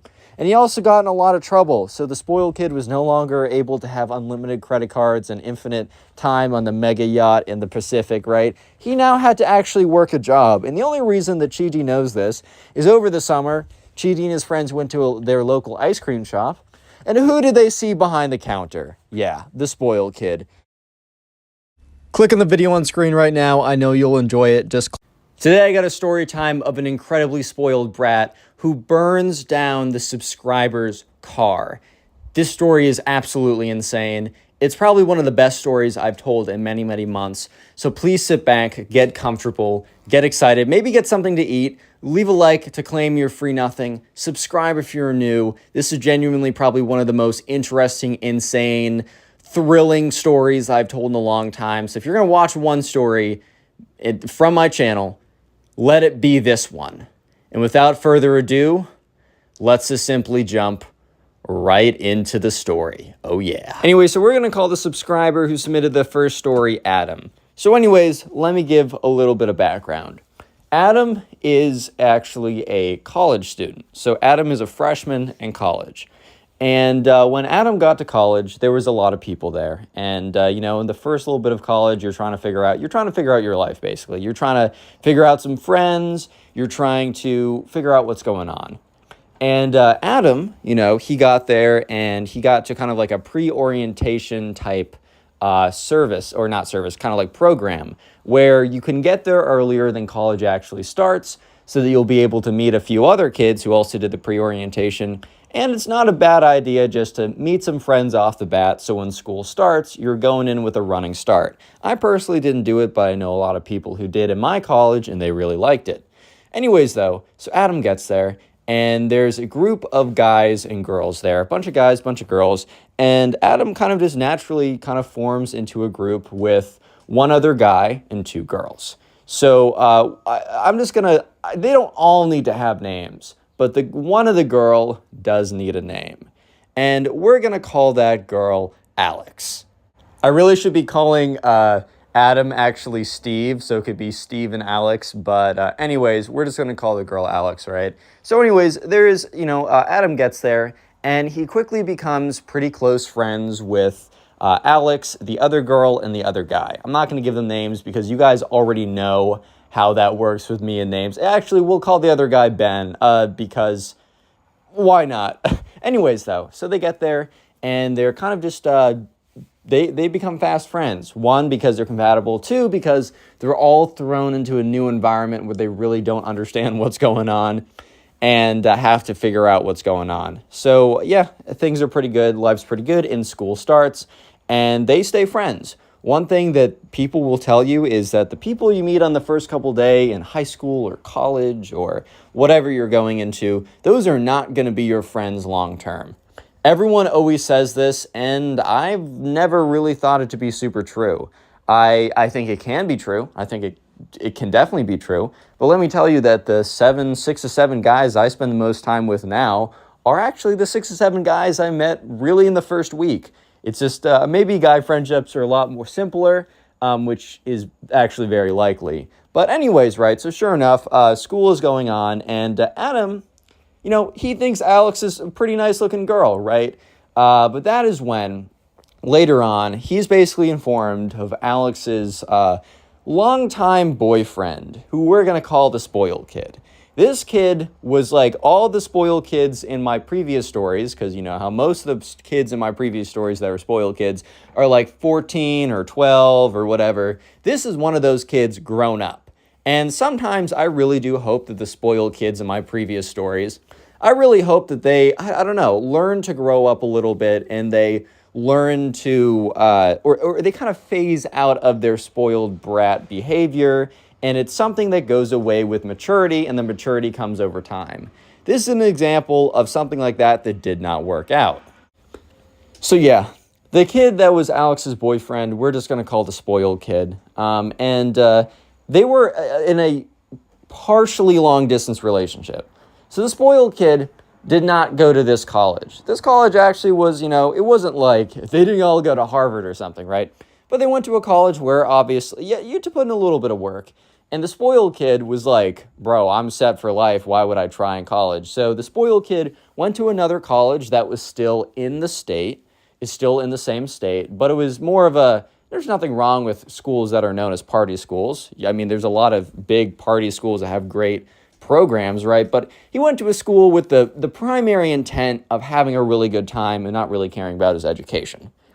No offense if you go to a school that's known as a party school. Also, that's what you want to do. It's a great time of your life to do that. But what I'm trying to say is Alex and her boyfriend, the spoiled kid, did not go to school did not go to the same college, but lived in the same state and had a quasi-long-distance relationship. Because they were in a relationship, the distance was long. However, it was the same state, so they could, in theory, meet up. They're not, like, in a long-distance relationship across continents, if that makes sense. Anyways, though, so Alex, Adam, the other girl, and Ben. Sorry, I'm just going to call her the other girl. I will actually forget her name, right? They kind of formed this little bit of a friend group. And they all find other friends as well, but they do make it a part that, like, it just is a thing that they always hang out together. They have other friends, and, the kid Ben is looking to join a fraternity, so he's, like, talking to all those guys or whatever. But, yeah, they keep on going. They keep on going strong. But the thing is, over time, Adam starts to develop feelings for Alex. But it's complicated. In situations like this, it's very, very complicated. And I have had a lot of friends who have been in this complicated situation where they're friendly with a girl, she has a boyfriend, and unfortunately, feelings develop. The human existence is very complicated. Humans' emotions are very complicated. I don't condone cheating, personally. That's kind of a big no-no for me. I feel like, I don't know, that's just like but I keep that very personal. And that's something I just have for my relationships. I think it's a big no-no. But I also, I just feel bad because I realize how, complex, like, human emotions can be. But Adam at this point was like, I can't let Alex know this. Like, I just can't say anything. Yeah, so sure enough, right, time goes on, and let me just say that probably not one of the most painful things ever. That is cap. There is so many more painful things. But something that I've experienced, which has been hard, is when, and I've not experienced to the degree that Adam is experiencing it, but when you have a friend and you start to develop feelings that you want to be more than a friend, it becomes very difficult because you spend a lot of time with them. And the time, and probably the reason why you develop the feelings in the first place, is because of all the time you spend with them in the first place. However, unfortunately, it becomes to a point where, spending time with them is a little bit agonizing because all you can think about is the fact that they're in another relationship and or you can't be in a relationship with them. And Adam was just like, I can't say anything, right? I really can't say anything. And over this time, Alex was kind of confiding in Adam. This is where it gets complicated, right? Confiding in Adam about how her boyfriend, the spoiled kid, wasn't as great as he seemed to be. So Alex and this guy have known each other for a very, very long time. And they've been in a relationship for almost 4 years at this point. So it was one of those things where, Alex was like the popular girl at their high school, the spoiled kid was the popular kid at his high school, partially because he was like the rich jerk kid, whatever. And, sophomore year, freshman year, whenever they got together, I'm not feeling like doing math right now. It was fine because it was like, you were a kid, you weren't very mature. But over time, Alex has started to realize how, like, the spoiled kid is just not a good kid is what I'm trying to get at. Anyways, so sure enough, it's complicated because Alex is explaining how things are just not going well with the spoiled kid. He's just being a jerk. He's being mean to her. Nothing like that you need to report it to the authorities. I want to make sure that that's very clear. But just not a good situation. And Adam was in a morally ambiguous state because he was like, okay, I obviously have certain intentions, or I would at least have, I wanted to break up with this guy because then I can slide in, right? But he's like, I also, at the same time, it's like you can at the same time care about someone and also have multiple different levels of feelings. You could care about someone as a friend and have, a crush on them. So you could want someone to break up, both because you have a crush on them and also because it is exactly what is right for them. So it's a very complicated time. It's very difficult for Adam to figure out what he wants to do. So, Alex and Adam and all of their little friend group, they hang out a lot. So they take photos together. And Alex will jokingly say to Adam and Ben, remember the other guy in the friend group, that her boyfriend is always like, oh, who are those two? Who was that kid? Like, who are those two kids? They better be like not even into women. You know what I mean? Like, they better not even be into women. Like, they can't even basically the boyfriend was being very jealous, very, protective, whatever. And you're allowed to have your own boundaries in a relationship. But it was very clear off the bat that the boyfriend was also a little bit controlling and all that kind of stuff, which it's okay to have boundaries. I think it can be a little strange if you're in a relationship with someone and someone that you're in a relationship with goes off and spends countless hours one-on-one with someone that they could, in theory, be attracted to, and they don't have a long history with them. I can understand why that's weird. I might feel a little bit like, whoa, can I have a little more context here type situation. But yeah, so one of these days, Adam, Alex, Ben, and the other girl, sorry, other girl, I just can't hold that many names in my head, kind of all came together, and Alex was very clearly, like, disturbed is maybe too strong of a word. I think disturbed is too strong of a word. But she's very clearly, something has gone wrong, is what I'm trying to say. That is clear to all of them. Yeah, so they all sit down, and, Ben and Adam are a little bit concerned because, Alex is, like, very wistful, kind of a little bit teary, very clearly thinking about something else as they're chatting, because they have this kind of, at this point, it's October, November, it's getting late into the first bit of the first semester, and, they all have a lot of different friends or whatever, they're all doing a ton of things, but they do make time every Friday night or every Friday evening to get dinner together before they go off and do whatever, because they really do value their friend group. And it was very clear that something was going on in Alex's mind. And so Adam was the one to be like, hey, Alex, are you good? And she kind of just looks at them, and there's this, like, awkward pause where it seems like she was trying to gather the strength to be like, yeah, I'm good, but couldn't even, like, I don't know if you've been in this, but, like, whenever you're in a very emotional state, maybe you're not crying, but you're, you got the tear ducts welling up, you got everything going on, and you try and say something, and you just can't speak. It's one of those situations. So anyways, it's an emotional hour as Alex goes on to explain that things have just gotten too stressful with her boyfriend, and that she decided to break up, but he wasn't taking it well, and he was like, basically, she said, I'm sorry, like, he's like blaming Alex and Ben, or Adam and Ben, and Adam is like, because in his head, he's like, well, I mean, look, the boyfriend got broken up with because he sucks, right? Because he sucks, and he was bad, and he was a bad relationship. But Adam's like, hey, man, I'm not going to lie. I am trying to scheme a little bit, but he obviously didn't say that straight up. Anyways, though, so yeah, sure enough, Adam's like, oh, man, like, that's so terrible. Oh, my God, you broke up with your boyfriend, girl I'm in love with? Oh, no, the horrors. Okay, I'm being a little, I'm joking around. No, he did feel for her, because remember, it's complicated. It's both friends, they're friendly, they're friends, right? But also, Adam wants the best for her, but also Adam wants her. to put it straight up, right? Anyways, so the next couple weeks went by, and during these weeks, Adam would, talk to Adam and Alex. They started hanging out a lot more. And that was partially because Adam was there to kind of be someone because Alex and Adam knew all about the relationship at this point, and it was getting a little complicated, to say the least.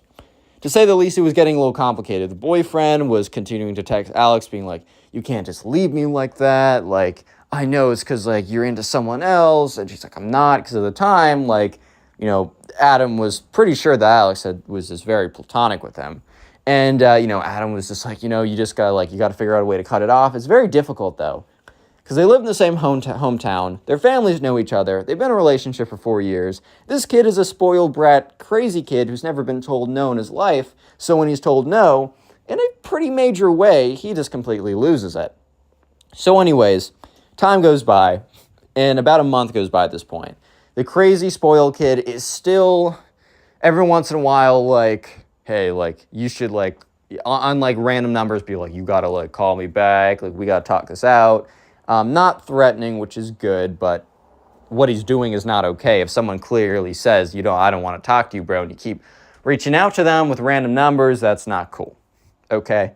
So anyways, Adam and Alex alone, the two of them, they're just sitting on, they're both in Alex's room. She got a single for the semester, right?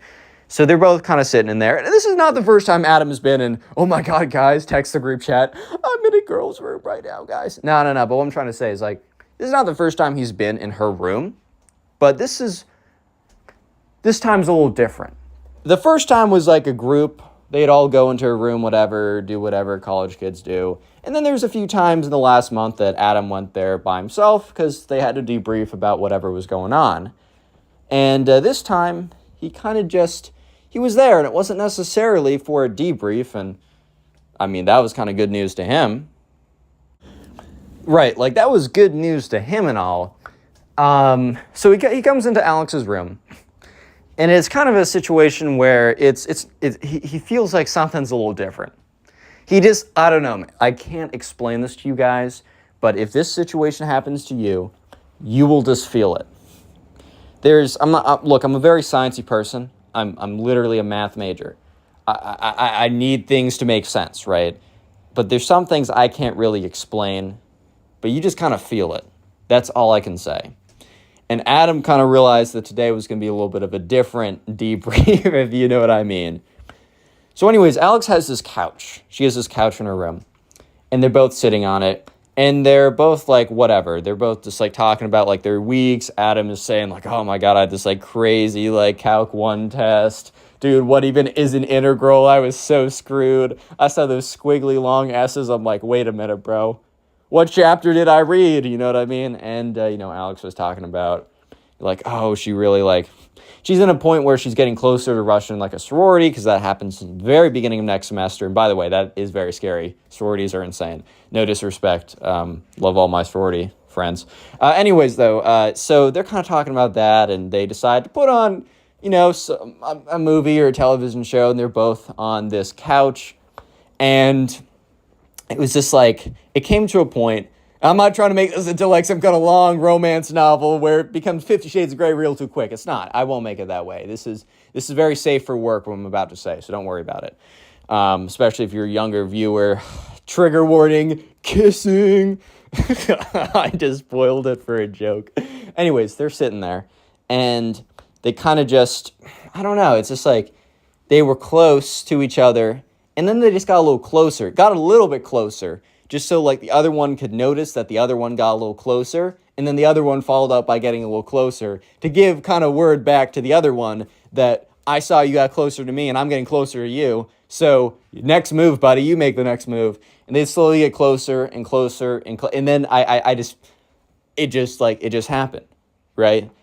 Some of these things, they just happen. Okay, so by the end of it, all they did was make out, right? Nothing too spooky, oh my God, stork made the babies, whatever type thing.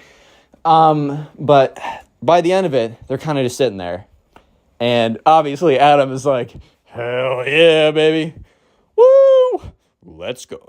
Right? Obviously, bro's pretty happy. I mean, I get it. Like, it's a pretty cool situation, I'm not gonna lie.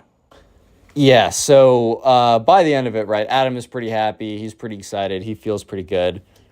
But, Alex kind of has this, she's very conflicted. Because it's a kind of a situation where, it's hard to say, but she might have broken some kind of trust here, right? Because, no, you know what? Alex is totally fine. Alex is 100% fine. I take back what I just said. Alex just feels guilty because her boyfriend was like, oh, it's because of this kid. And little did Adam know, but not the whole reason and not the main reason she broke up with this guy. But Alex is not going to lie. One of the reasons she broke up with her boyfriend is because, it was a bad relationship. She didn't feel the same for him anymore. Okay. A lot of really good reasons, but also because she had feelings for another guy, ... Adam. And those had been developing basically at the same time that Adam's feelings for her were developing. And they both knew that their feelings could not happen while she was in a relationship. So it's complicated. But anyways, very quickly after, Alex and Adam have this conversation. And they kind of just decide that, you know what, they both kind of admitted that they felt that way for a while. And they kind of turned to a relationship, right? And Adam, okay, so over the next couple months, so comes back, sorority rush, whatever, goes good, she gets in a sorority, all that kind of stuff. And over the next couple months, she still gets some messages from her ex-boyfriend, but it really kind of goes down to it. The limit approaches zero, basically, over time. As the t-value gets bigger, the limit approaches zero. So the thing is, though, Adam is he's being very weird about her posting anything on social media. And Alex really wants to post a photo of them together. So this is where it's like a little bit of a debate. Because Adam he's like, look, Your ex-boyfriend's a little crazy. He lives in the same state as us. He knows where you go to college. He knows where I go to college, right? Like, I mean, we go to the same college. And if you post a photo of us, one of the kids that he has been all like, oh, you left me because of this kid, I'm also mentally unstable. Like, I just don't want that combination. But Alex is like, I'm not going to let my ex-boyfriend rule my life. And Adam's like, okay, you make the final call here. All I'm saying, maybe we should be a little careful. So Adam was going to respect whatever Alex decided to do. Because that was actually a fair point. I don't want my ex-boyfriend, who I don't really want in my life, to kind of control my life. Fair enough, fair assumption, fair premise. However, what Adam was concerned about was actually not as much for him. It turned out to be, yes, he needs to be worried because of, you guys saw the title and the intro to the story. You know that he gets affected. But he was more worried for her. This kid was an insane spoiled kid who had no perception of reality, was always told yes, had access to anything he wanted, and was very clearly still madly in love with this girl by the way that he would spam text her. And he knew that if he saw a photo of her with one of the guys that he was basically saying, like, oh, are you, like, very, in the beginning, very jokingly being like, oh, don't leave me for this guy, or don't, like, and then when they broke up, like, probably had a lot of suspicions about the two guys that she was hanging out with at college, and then magically breaks up with him because he's too delusional to see that, while it was partially true, he would also be too delusional to be able to see that, oh, well, maybe some of this is my fault. He's one of those people who just cannot see that for the life of him. He cannot see that anything in this world is ever his fault, right? Because he is a spoiled kid who just, it's just one of those situations, right? This is one of those situations that Adam didn't even worry about himself here. Like, he didn't even realize, or he didn't even think to worry about himself, right? He didn't even think to worry about himself. Anyways, though, so over time, eventually, their relationship continues to blossom and things are good. Yes, so things were good. Relationship was going, everything was going, whatever, right? They were spending more time together. Their relationship was developing. They were having fun, whatever. Adam wasn't in a fraternity. He just didn't feel like doing that. Maybe he'd do that later. But, Alex got into a sorority, so she would invite him to their date functions. They would go on dates with it. It was cool. Life was good. So one day, and this was in February, so months after they started dating and many, many months after Alex broke up and they met each other for the first time and all that kind of stuff. It's a normal day. It's a normal kind of them hanging out. And Alex is like, hey, Adam, that photo we took at the movies like a couple days ago? And Adam's like, yeah. And that's when Adam realizes, okay, she's posting it. Brace for impact, baby, right? Like, okay, we're probably going to go through something rocky. And she's like, yeah, like, do you mind if I post it? And Adam's like, it's your life. It's your choice. And I definitely don't want you to feel as if your ex-boyfriend is still having this kind of weight in your life where you can't physically do stuff because of him. However, I still want to restate, like, just be aware. It's probably going to trigger him again to be all crazy. Just be aware that's probably what we got to deal with. But assuming our relationship continues on, eventually you're going to post something. So sure, we can bite the bullet. Alex is like, thanks. I appreciate you, like, being cool with this and being on my side. Adam's like, okay. Little did Adam know what he was about to get into. Real quick, if you made it this far into the video, comment car down below. Comment car right now. That'll be the secret word. I doubt not that many people will get this far into the video because this is a good story, but you really got to lock in for this story. It's a long one. Anyways, so yeah, Adam's like, okay, cool. Little did he know what he was getting himself into. Anyways, right, so eventually, Alex did post the photo. And it was very clearly not a photo that you would post. Okay. She in the past had posted one photo of their little group. That's even how the ex-boyfriend, the spoiled kid ex-boyfriend, even knew about this in the first place, because she kind of had like a group photo with the two guys and the other girl, right? And in that photo, it's very clear that, it's platonic, right? It's not very clear, but it is implied because it's a big group photo that not all of them are in some big four-way crazy relationship, which if that's your thing, bro, that's fine.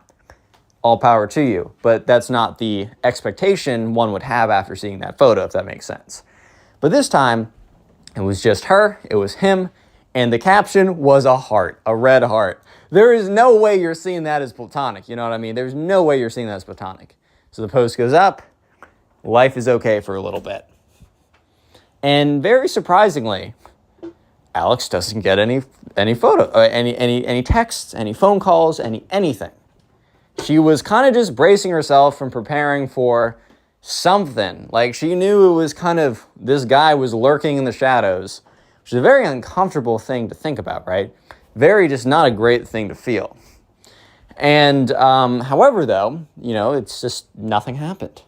And, that Friday night, Adam and Alex were, hanging out together, and Adam's like, this is so crazy. He isn't saying anything. And, Alex is like, well, maybe he's finally let it all go. And he's probably not happy about it, but what are you going to do?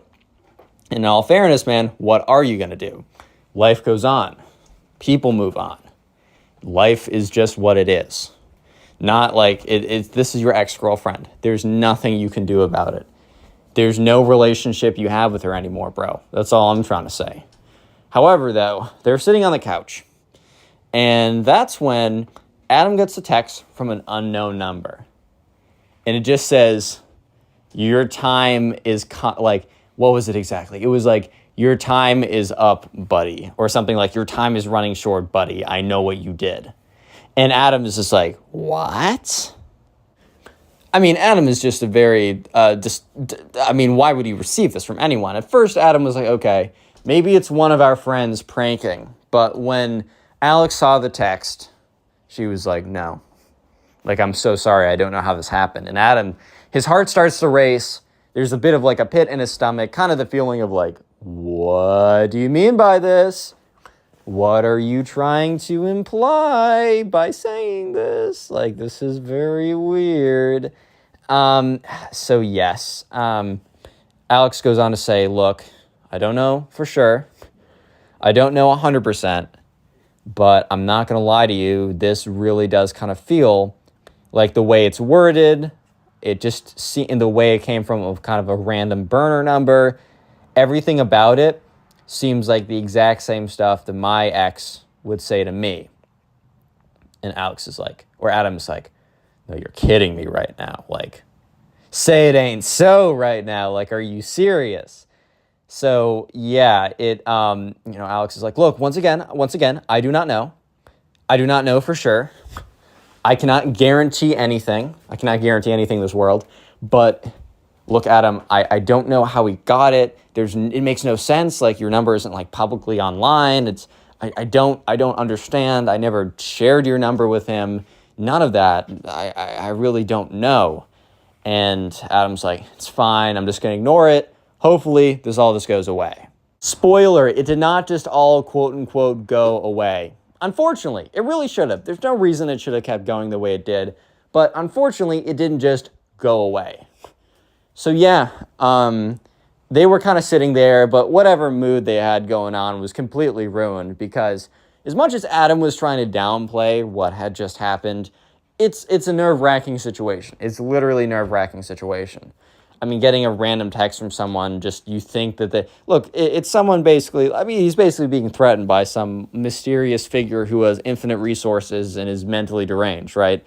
Okay, that is probably not the most ideal situation it's probably not the top 10 best moments of all time, you know what I mean? It's probably not the greatest situation to be in. And so, yeah, sure enough, Adam he's trying to keep it concealed to himself, but immediately after kind of leaving from Alex's early, the mood was wrecked by that, just straight up. They talked a little more, did some whatever, but Adam went to Ben, right? And Ben and Adam hadn't really hung out a ton in the last month. Ben was very caught up in, the pledging thing with fraternities, whatever. But he had a little bit of time this Friday night, which is unheard of, but I think they maybe got some time to themselves for one night in their entire thing. And it just happened to correspond right. Because Adam sent a text like, hey man, I really need to talk to someone. So Ben's like, yeah, what's up? I actually have tonight off, which is very unlikely, but yeah, what's up? So he goes to him. And obviously Ben knew about the fact that they were dating or whatever, but he didn't know the extent to which Alex's ex-boyfriend was clinically insane, basically. Yeah, so anyways, over the next couple days, Adam just receives text message after text message after text message. It is not good. And they're not from one number, they're from multiple burner numbers. And, Alex is like, hey, or Alex basically says, look, I've talked to him. He says, that he doesn't know who it is, that it's not him, that, he's, a little bit disappointed that it kind of feels as if the whole whatever, right, was from that them breaking up might have been because of you, Adam. But he says he swears he wouldn't do that, and it's not him, and wishes you the best and all that kind of stuff. And Adam's like, okay, and then Alex is like, oh, he's totally doing it, by the way. And then Adam's like, what? And she's like, yeah, no, he'd so try and manipulate us or manipulate me by saying it's not him and continue to barrage you. And Adam's like, yeah, I was kind of expecting that because he did say one of the text messages was like, you took her from me, you're the reason. And Alex is like, yeah, I think we have a good idea that is him. And Alex is like, look, if you keep ignoring everything, he's eventually going to get bored and move on. And Adam's like, okay. Not a huge fan of that strategy, hoping that this kid with nothing to do, who's madly in love with you, too much money, and no perception of reality, is just going to get bored and stop. And Alex is like, well, I don't really know what else to do. And Adam's like, yeah, neither do I. So the days go on. Things are whatever, right? Just keeps on going on. And it's actually putting a little bit of a strain on Alex's and Adam's relationship. Because, it's not Alex's fault at all, but it is Alex's ex-boyfriend, right? And Adam did voice concern. That's the thing. It wasn't Alex's fault, and Adam was doing his very best to not make her feel as if, he was saying, oh, it's your fault, whatever. Because he didn't want her to feel that way. But part of him's straight up, none of this would have happened if you didn't, he didn't say this, but they both kind of knew that Adam expressed his concerns with this guy, and she kind of posted anyways. It's really hard. And you guys can go in the comment section and write down below what you think about this. Who you think was kind of in the right. This is kind of an overall big, long, messy situation. But anyways, the moment you've all been waiting for, the pinnacle of this story, the peak of the craziness, all happened one Friday night. So Adam's dorm room he had a double, so he shared it with someone else. And that person he was actually pretty good friends with. You're not always friends with your freshman roommate, but he got a pretty good selection. And so anyways, they had these things. Adam's roommate also did not join a fraternity. So they were both kind of in a situation where, they both actually started spending a lot more time together than they did before. And what they would do is not every Friday night, but occasionally, they would host a little party in their dorm room. So this night, on this occasion, they decided to do that. So anyways, Alex was invited, Alex's friends were invited, some of Adam's other friends. It wasn't a crazy rager. There wasn't 30,000 people in the little dorm room, but there's a sizable number of people. I don't know how other people heard of it, but you'll see what I mean by that. Anyway, so around 9 o'clock, and also it's important to know that Adam's car is parked basically right outside his dorm room. And you can see it through the window. Adam's window, you can look out and see where his car is parked. So anyways, it's around 9:30, 10, and people start coming over and they're having a good time, whatever. It's a general party, right? And that's when you hear a knock on the dorm room, the door of the room, right? So this can sometimes be, especially because they weren't expecting anyone else, they immediately started to hide any beverages that maybe aren't allowed in the dorm because they probably were thinking, okay, we were too loud.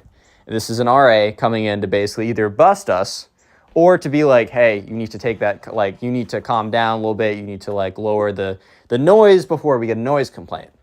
There were two RAs on duty. One of them was super chill and would just be like, yo, calm down or the other RA is going to come. And then there's another RA who's literally just going to write them all up for noise complaints, right? So they were kind of expecting it was going to be one of the two RAs. So they hide any beverages they shouldn't have. They all try and clean up the thing super quickly.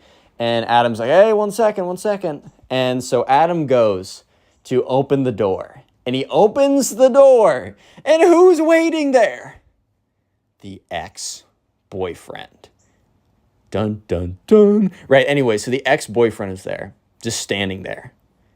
And you immediately hear Alex start screaming like, what are you doing here? How did you even know I was here? Like, this is insane. You just come on in. And the ex-boyfriend's like, I had to come get you back. I needed one last opportunity. And he was trying to sound all calm, but this is crazy. He just spawns in out of nowhere. This is actually insane. And so the ex-boyfriend was trying to sound as calm as possible, but he kind of almost let it slip. He's like, I know that this kid over here, and kind of points it at him, like, stole you away from me, but I'm giving you an opportunity to change your mind. Obviously, crazy wording. Alex is not having any of it. She's like, get out of here before I call the security on you. You're not allowed to be here. I don't want to see from you. I don't want to hear from you, and definitely not like this. If you wanted, when I was back home, if you wanted to just like talk about what happened, I'd be down, but not now, not like this. And I'm not down in the future to talk about anything because of the way you went about this. He's like, okay. You know, you're obviously a little mad. She's like, a little mad. You showed up when I told you could not show up, and she keeps going on. And eventually the ex-boyfriend starts to get angry. He's like, you know, the only reason you broke up with me was because of this kid over here. Points at Adam. Adam's like, hey, man, like, come on now. And she's like, no, like, I broke up with you. And it says, a big relationship fight, whatever. Eventually the ex-boyfriend's like, fine, I don't want you back anyways. And like slams the door. So the mood of the party is completely killed, completely ruined. For understandable, right? Because that just happened. Waiting for the Marvel fans to be like, wait, did Adam say, well, guys, that just happened? No, he did not say that. This felt more serious than that. Anyways, so they're kind of just all like, whoa, are you good? And Adam goes to like console Alex or whatever. And that's when some kid says, hey, come to the window. So they all go to the window and they see Alex's ex-boyfriend and some other, like some of his kids or some of his friends or whatever. They have a gasoline can. Disclaimer, do not do this. I hope you guys are not stupid idiots and do this, okay? I just have to put that in there. I don't know. Obviously, clearly do not do this. This is a terrible thing to do. You'll go to jail. Stupid, okay? Anyways, so Alex's ex-boyfriend and some of his buddies, right, they're not even like masked up or hoodied up. They're literally just like full on. They have a can of like gasoline or whatever. They have a lighter. And sure enough, Adam's car is right there. They douse the whole car in like gasoline or whatever, and they set it on fire. And Adam's like, okay, yeah, these kids are clinically insane. Good to know. So obviously Alex is even more upset. She's like, oh my God, your car was a little bit on fire. I'm not going to lie. And Adam was actually very calm in the situation. One of Adam's strong suits is which he tells me, which if you want to submit a story, Instagram, Connor Pugs, follow me, send me a DM. This is where I got the story. Anyways, Adam does tell me that he's like, you know, like he actually does really, really well under extremely like tough situations. He knows that's just kind of like one of his like things he puts on a resume or whatever. So he's very calm. He's like, okay. And that's when Adam turns to see one of his friends. This is the big game changer. Recorded the whole thing with his phone. Because while Adam and Alex were too kind of in shock, the friend was actually a good friend and thought ahead of time to actually record something like this.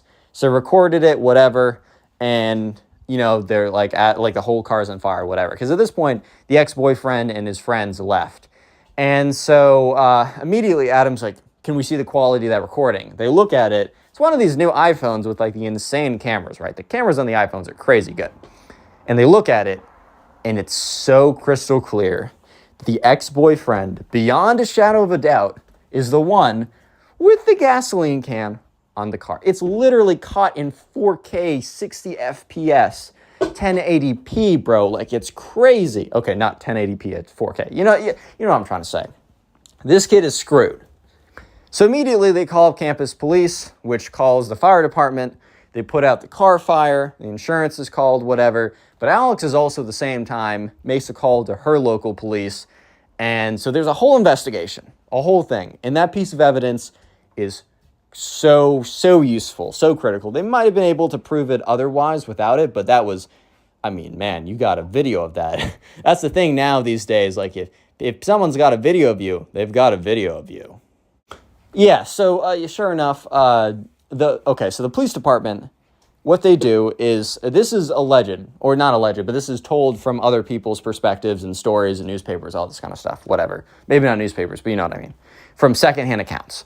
That basically the ex-boyfriend went back to his, like, whatever, partied, whatever, and at like 5 a.m, the police basically raided his dorm room or frat house or whatever he was in, right, and arrested him as well as his 2 friends. So I don't know exactly what the charges were, but they were so, like, it was so bad, and the whole neighborhood knew, all of, like, Alex's hometown friends knew exactly what happened, that the ex-boyfriend got some crazy punishment, because he's an adult now. It was tried to the full extent of the law, you know what I mean? And not only that, but the whole family, who's been there forever and probably made a lot of money there, got up and left to the other side of the country. They literally relocated because they couldn't handle kind of the shame of what their kid did. To this day, Adam and Alex are still together. To this day, Adam and Alex have never heard from, no random numbers, no burner accounts, nothing, is never seen from the ex-boyfriend since. Leave a like in the video. I'm not really going to give you anything, but you should still do it, so leave a like. What's up, guys? Welcome back to a brand new story, and today we have a perfect karma story. A perfect story of a spoiled kid getting owned by his teacher. It's one of those just really satisfying stories that'll leave you feeling like all is right in the world, man, after you're done watching it. So sit back, relax, subscribe if you're new, and let's just jump into the story. So we're going to call the subscriber who submitted the story Sultan. That'll be the name we'll be using, and yeah, let's do it. Anyways, so there's a kid in Sultan's class who we are simply going to call the spoiled kid. And this kid was not only a kid who had access to a lot of money, which, I mean, he did, but just because you have access to a lot of money doesn't necessarily mean that you're like an entitled brat or a spoiled kid or anything like that. You could be genuinely a good person and just happen to have access to a lot of money. You can also be a poor, bad person. Like, you can be either or. However, way too often when a kid has access to too much money and knows other people don't, he kind of feels this sense of entitlement, or she feels this sense of entitlement of like, I earned this, even though, you know, as you get older, hopefully you learn that you didn't. So this spoiled kid was one of those kids who would wipe his butt with a $100 bill if he was given the opportunity, and then brag to everyone about how he wiped his butt with a $100 bill. Like, he was that type of spoiled kid. And he was also just a jerk to everyone. He was very entitled. He was very like, I deserve everything because I exist. I exist, therefore, like, I should have. And like, if I don't get what I want, then like something is wrong in the world. One of those types of kids. So anyways, just like starting off this story, we're starting it off with a bang because it is show and tell. And I don't know if you guys had show and tell. I had it like very briefly in 3rd grade. Some kids had it like every single year through even high school, which is pretty crazy. But these kids were in 6th grade and they still had show and tell. I think the teacher just was like, I don't know what else to do. It's like, I see all my other teachers doing it, even though the teachers were like 2nd grade teachers or whatever. So the kids were a little weirded out by it, but they're like, whatever, we'll do show and tell. And we're starting off with the spoiled kid who walks up to the front of the class to show off his item for show and tell. And like, for example, Sultan brought in one of his like, I don't know, one of his old, like, 1980s vintage, like, Superman comics or something. That was one of the things he was super interested in. One kid brought in, like, a football because, like, he was a big football guy, and he was like, I don't really know what else to bring in. Like, it really was this, you brought in something kind of interesting, but you didn't do what the spoiled kid was about to do. So the spoiled kid comes into class, and he walks up to the front, and he takes a box. He has this like box in his hand, and it's kind of like a smaller box. It's like a square-shaped box, so it's not a rectangular shoe box. It's a square-shaped box. He opens it up, and inside is this shiny watch. It seems to be like one of those silver-plated watches, but it definitely looks very expensive. However, you could have just left it at that. Like, the thing that makes it, like, maybe, here's the thing. If you had a really expensive watch, maybe it wouldn't be the worst thing in the world to bring it in and show it off for show and tell.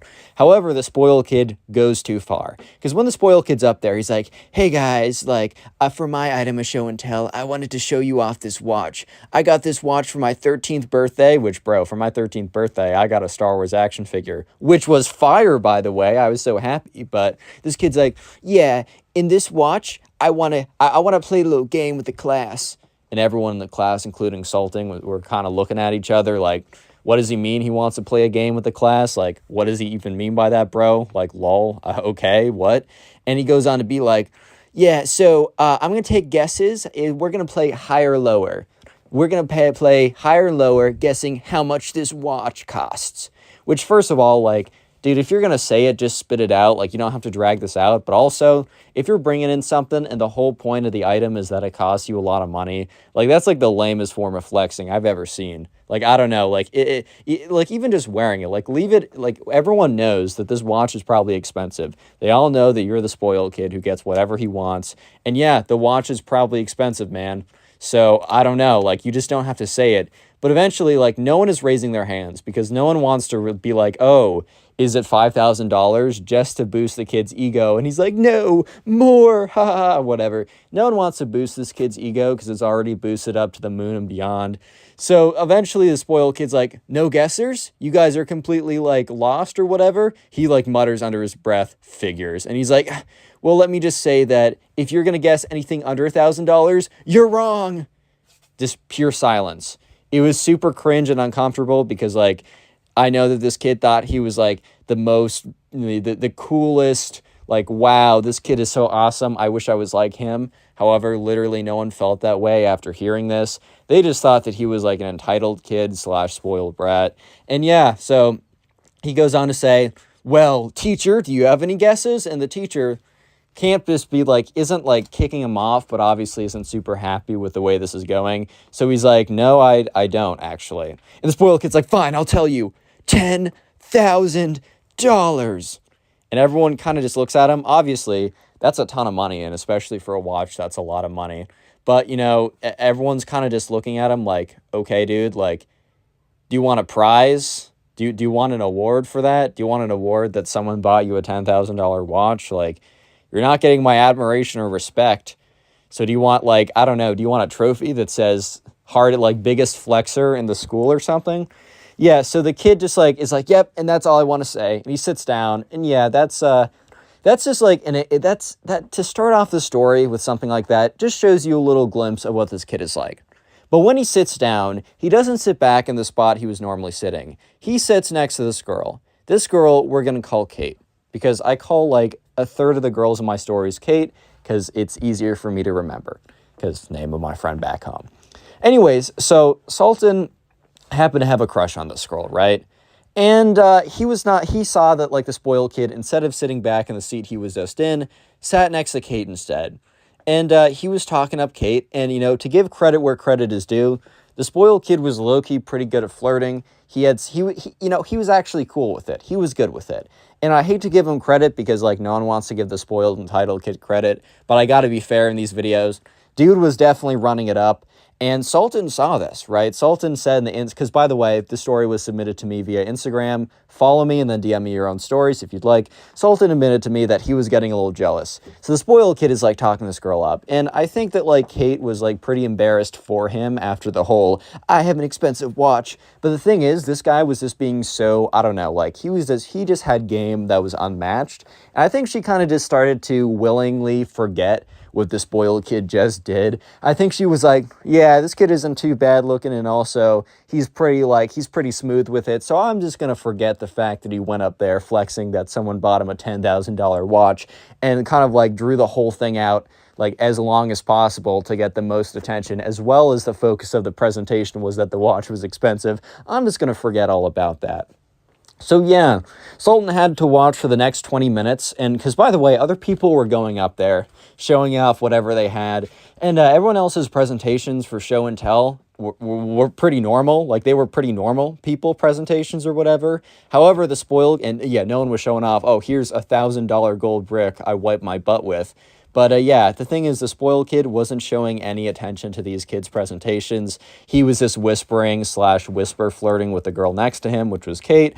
Unfortunately, this was Sultan's crush, so the next 20 minutes were super infuriating, not just because some random guy was flirting with Sultan's crush, which it's always tough. Dude, I've been in that situation a lot where you see someone else and you know that they're doing a good job, and they're basically just saying like, hey man, that's tough for you, but this girl's mine, man. I've been in that situation. It's unfortunate, but it's even worse when that person is the worst. Like, at least if it's a good guy, you're like, dang, I lost out. Like, I'm taking the L, but at least she's taking a W. The thing is, though, Sultan knows that this guy's the worst. So yeah, this was like the most excruciating 20 minutes of Sultan's life. However, things turn around for Sultan because, he's talking with his friends, and his friends all know that, like, he has, like, a thing for Kate or whatever. And they're all, like, at the lunch table every day. They're like, did you talk to her, bro? Did you talk to her? Most of the days would be no, and they'd be like, dude, come on. But one of the days, he'd be like, yeah, like, we had a little conversation. They'd be like, let's go, let's freaking go. And they'd all, like, stand up in the lunch table and go, like, bum, bum, bum, bum, but, like, bang their table. It was cool. It was a fun time. But they also all knew about it. So when Sultan was explaining what happened, the guys were like, dang, bro, like, that's mad tough. Like, I hate to see that, like, especially with that kid. Because, like, even though those guys weren't in the class with Sultan, they just knew that that kid was the worst, just in general. However, when the kids was like, he's like, wait, I think I have something to say. And he said that, like, word was getting around, like, that everybody, after, like, some girl in the class saw that, like, Kate was talking with the spoiled kid, apparently, like, every single girl and, like, half the guys in the entire grade went up to Kate because, like, word gets out really quickly. They go to a pretty small school and also middle school. If a guy talks to a girl or vice versa, then, oh my God, they're dating, bro. Like, that was a big deal back in the day, which is kind of crazy to look back on. And I'm like, dang, that's actually how it was back then. But anyways, word got out pretty quickly, and, like, literally everybody went up to Kate and they were like, dude, this kid's the worst. Don't give him the time of day. I know he's smooth with it, but trust me, he's terrible. And the nail in the coffin for the spoiled kid is when his ex-girlfriend, sure, they're like in 6th grade, so, oh my God, 5th grade girlfriend, that's so serious. But anyways, when his ex-girlfriend goes up to Kate and is like, look, I know you might be thinking I'm just saying this because I want to get back with him, but I guarantee you I will never even talk to that kid again. And she goes on to list all the reasons why their relationship failed and why it was a terrible experience and why she shouldn't be anywhere near that kid because he's, like, the worst, most entitled, spoiled kid, like, ever. Yeah, so eventually Kate, just like the next day, Sultan goes into class and the spoiled kid sits right next down to Kate. And before, like, even though the spoiled kid was very, like, smooth with it and he had a lot of game or whatever, at this point, like, Kate, like, the day before, Kate was at least responding with, like, complete sentences. She was, like, responding like a normal person. But today, for some reason, the spoiled kid was very confused because today she came in and she didn't say anything, dude. Like, she'd be like, yep, okay, haha, whatever. Or just flat out ignore stuff sometimes. Like, if the spoiled kid made, like, a joke under his breath, even if that joke was funny, like, the day before she would laugh at everything. She'd even, like, overemphasize, like, how funny she thought it was, right? But today, she made it look like every joke bombed, bro. She made it look like this kid had a Netflix special that got 1 star or something, dude.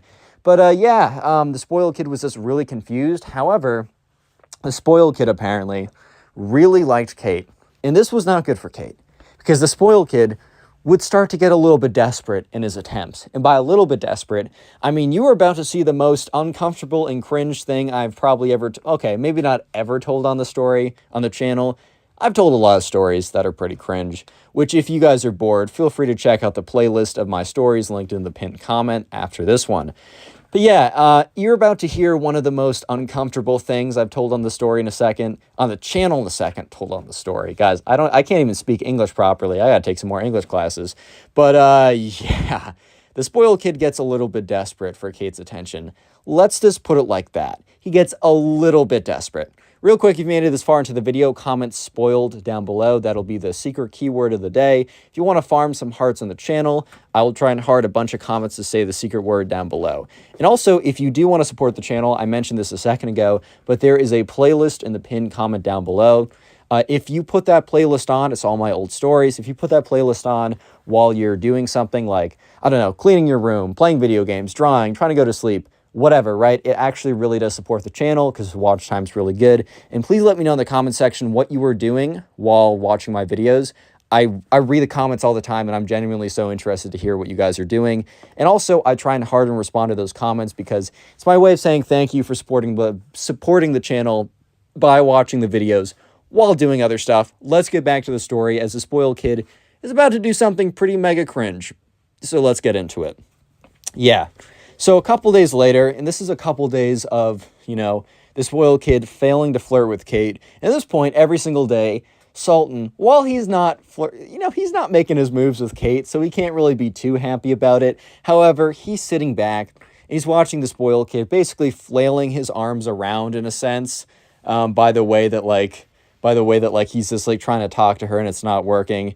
But on Friday, they were supposed to do presentations on countries, because this was like, I don't know, a geography class. I think the last time I had a quote unquote geography class was like legitimately in 6th grade. I haven't had geography class since 6th grade. But anyways, since they're in a geography class, they were each given a country to do a presentation on. It wasn't that deep. Like, this wasn't worth like 100,000% of their grade. And if they even like coughed in the wrong time, they would fail immediately and be kicked out of school and then have to literally live on the streets from that point on. It wasn't that deep. However, it still was a presentation that was worth like what a quiz would be worth. And you had to do it in front of the entire class. I guess, though, the spoiled kid decided that, he was just going to take a 0 on this presentation, because he decided that this presentation was a perfect opportunity to basically try and win Kate back, quote unquote, right? So he decided to do something very cringe and very uncomfortable, because Sultan goes up there and he has a presentation on, I don't know, man, Libya, right? And he goes like, oh, the GDP of Libya is whatever. Here are some cultural things I found interesting. Here's like the history of it. Here's the current president, whatever, right? And he goes down and everyone's doing the exact same thing. And that's when the spoiled kid goes up there. And Sultan low-key thinks that in the presentation, the spoiled kid's gonna like accidentally include an image of the spoiled kid sitting on his bed covered in a pile of money and be like, oops, how did that get there? Right? But Sultan has no idea, is not prepared for what is about to come, right? He is simply not prepared for what is about to follow. So the spoiled kid goes up there and he starts the presentation. And immediately everyone realizes that this will not be a normal presentation and this will not be a normal day in geography class. Because the presentation starts not with a photo of a country, not with the name of the country. He was supposed to do Argentina, not with the name Argentina or a photo of Argentina or anything like that, or not even a blank like slide. Like, it's not like he messed up and he added a blank slide. On there says, reasons to date spoiled kid. And by the way, whenever I say spoiled kid, fill in a name in your head. It's just easier for me to say spoiled kid. Yeah, so anyways, he's like, reasons to date spoiled kid. Yeah, the presentation literally says reasons to date spoiled kid. So everyone in the class starts like mumbling to each other. Some people are very shocked. And the teacher, dude, I don't know why in all these situations the teachers always just let these things run on, but the teacher must have like not been paying attention, been spacing out, because all the presentations were low-key kind of boring. I mean, it's just like, the GDP of Japan is 100, like, boo, boring, I don't care. And I think the teacher was spacing out because he was not paying, he did not stop this, right? And he's like, reasons to date spoiled kid. And goes to the next slide. It is literally a stock image of dollar bills, bro. It's a stack of money. And it says under there, you will be financially supported. Literally saying, I will be your sugar daddy, bro. That's legit what this kid was saying. And he was like, he says, all right, so as you can see in the first slide, and I think this kid was being very careful not to expose himself right away, because the teacher would have heard if he's like, reasons to date me. Number 1, I'm rich. But he's like, everyone, so as you can see in the first slide, this is true. And everyone's like, bro, what? And Sultan's like, hey, yo, bro, like, what is going on right now? Like, this is legit crazy. Yeah, and then he goes to the next slide. And it literally says, super... Bro, it says super handsome. He announces himself as... His reason number 2 is that he is self-proclaimed super handsome. And it's a photo of, like, okay, I wish he put a photo of handsome Squidward in there, but it was just a photo of himself. I think it would be much funnier if he put a photo of handsome Squidward. That would be much funnier in my opinion. But yeah, it is. It's a photo of himself, and number 2 says like super handsome. And Sultan looks over, and Kate looks appalled, bro. Like, I think Kate was like kind of just taking everyone else's word before when they're like, you can't date this guy, he's the worst. I think she was kind of a little disappointed, but like trusted, especially when, his ex-girlfriend came up and said, yeah, this guy's the worst, that she's like, all right, fine. I think like she just had a look of like, oh, so this is why he sucks. Okay, that makes sense, actually. This right here, this makes sense. Okay, cool. Yeah, and then he goes on to the next slide, and it's like, it's like, we'll pick you up in fat whip. And it's a photo of like, it's like a photo of like his dad's car or whatever. It's like one of those like nicer cars. Like, I don't know if it's a full on like Ferrari $3 million crazy car or something like that, but it's like one of those Porsche Mercedes type. It's like one of those cars that could run up for a lot of money, which is kind of dumb at a certain point. Like, if you like nice cars, you like nice cars. But dude, I kind of feel like at a certain point, you're just burning your cash, but whatever, right? He's like, we'll pick you up in nice whip or whatever. And then the next slide is the worst one. Because the next slide, he's no longer talking about himself. No. He is no longer talking about himself. He now says, so, ... And everyone's like, where is this going? It's like ... And this is when the teacher starts to pay attention. And he's kind of like, what? Like, what is this presentation? Because he must have been spacing out for the, I'm so rich, I'm so handsome, and I have a nice car part of the presentation. Because he definitely would have stepped in and been like, hey, bro, this doesn't look like Argentina at all. But it just says so ... Kind of like the next thing's going to be crazy. So the teacher's like, is it like a GDP reveal? Is it a commentary on the internal conflicts in the southern region of the whatever, right? It's like, I don't know what this reveal is going to be.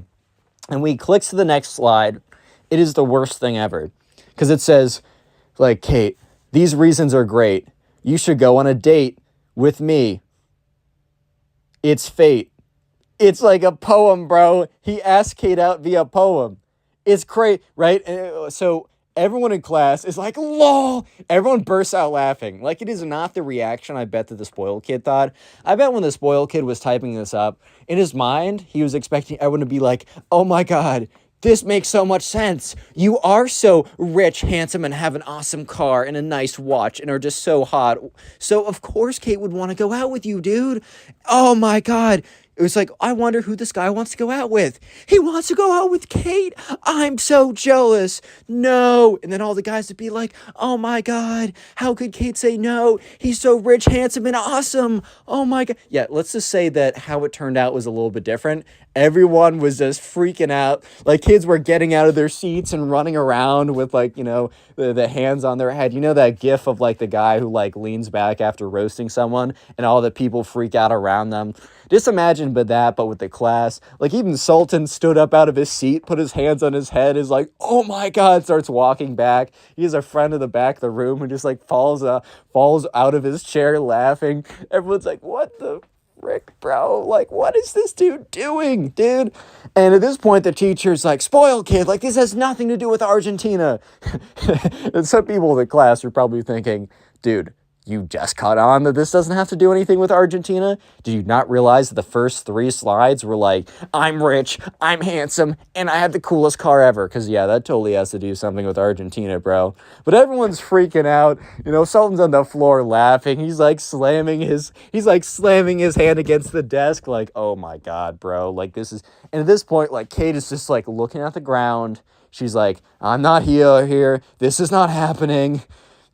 Why me? Like, I shouldn't have even talked to this kid. It makes total sense why everyone was like, stay away. This kid's a freak. He's the worst. It makes sense now. I should have listened earlier. All that stuff like that. At this point, the teacher realizes what's going on.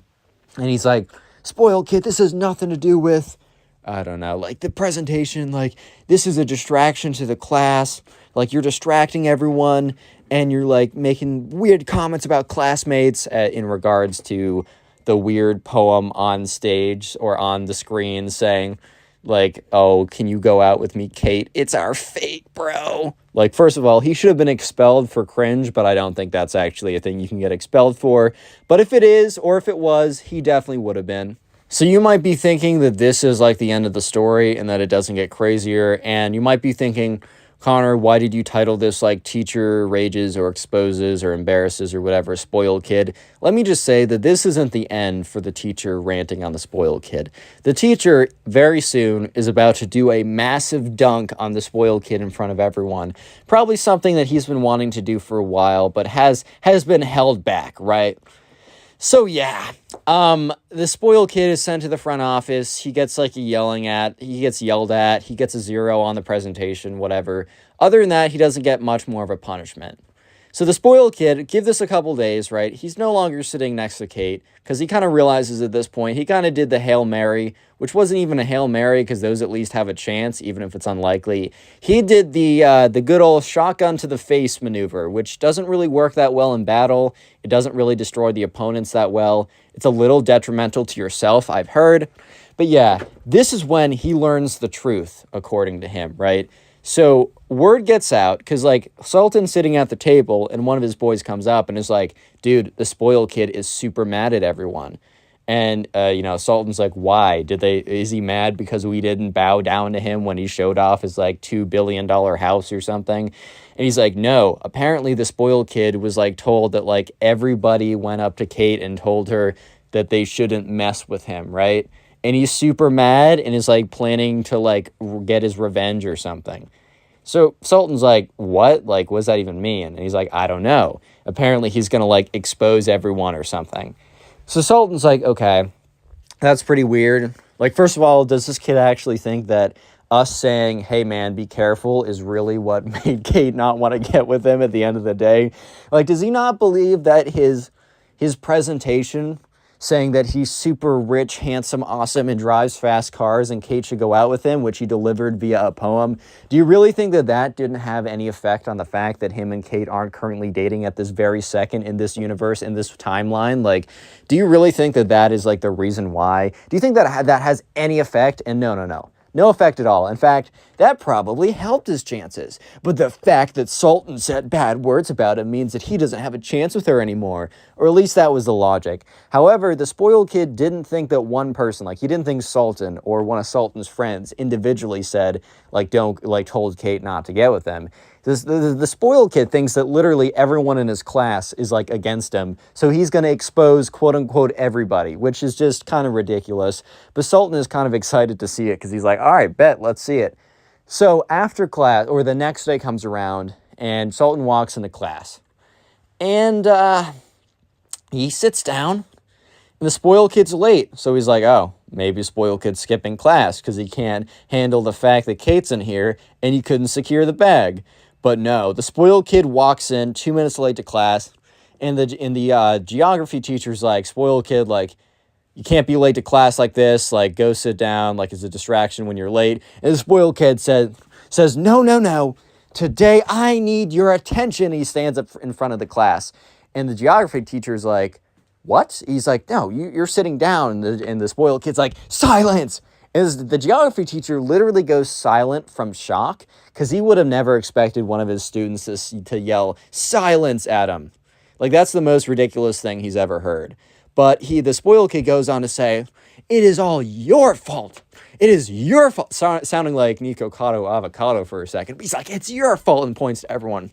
You guys were bad-mouthing me to Kate, saying that I'm not a good guy, when all I am is very good, handsome, and rich. The reason why that this girl, points to Kate, embarrassing her again, which, bro, that's not chill. Not chill at all. But he's like, the reason why she won't go out with me is because you guys tricked her into thinking that I'm the worst.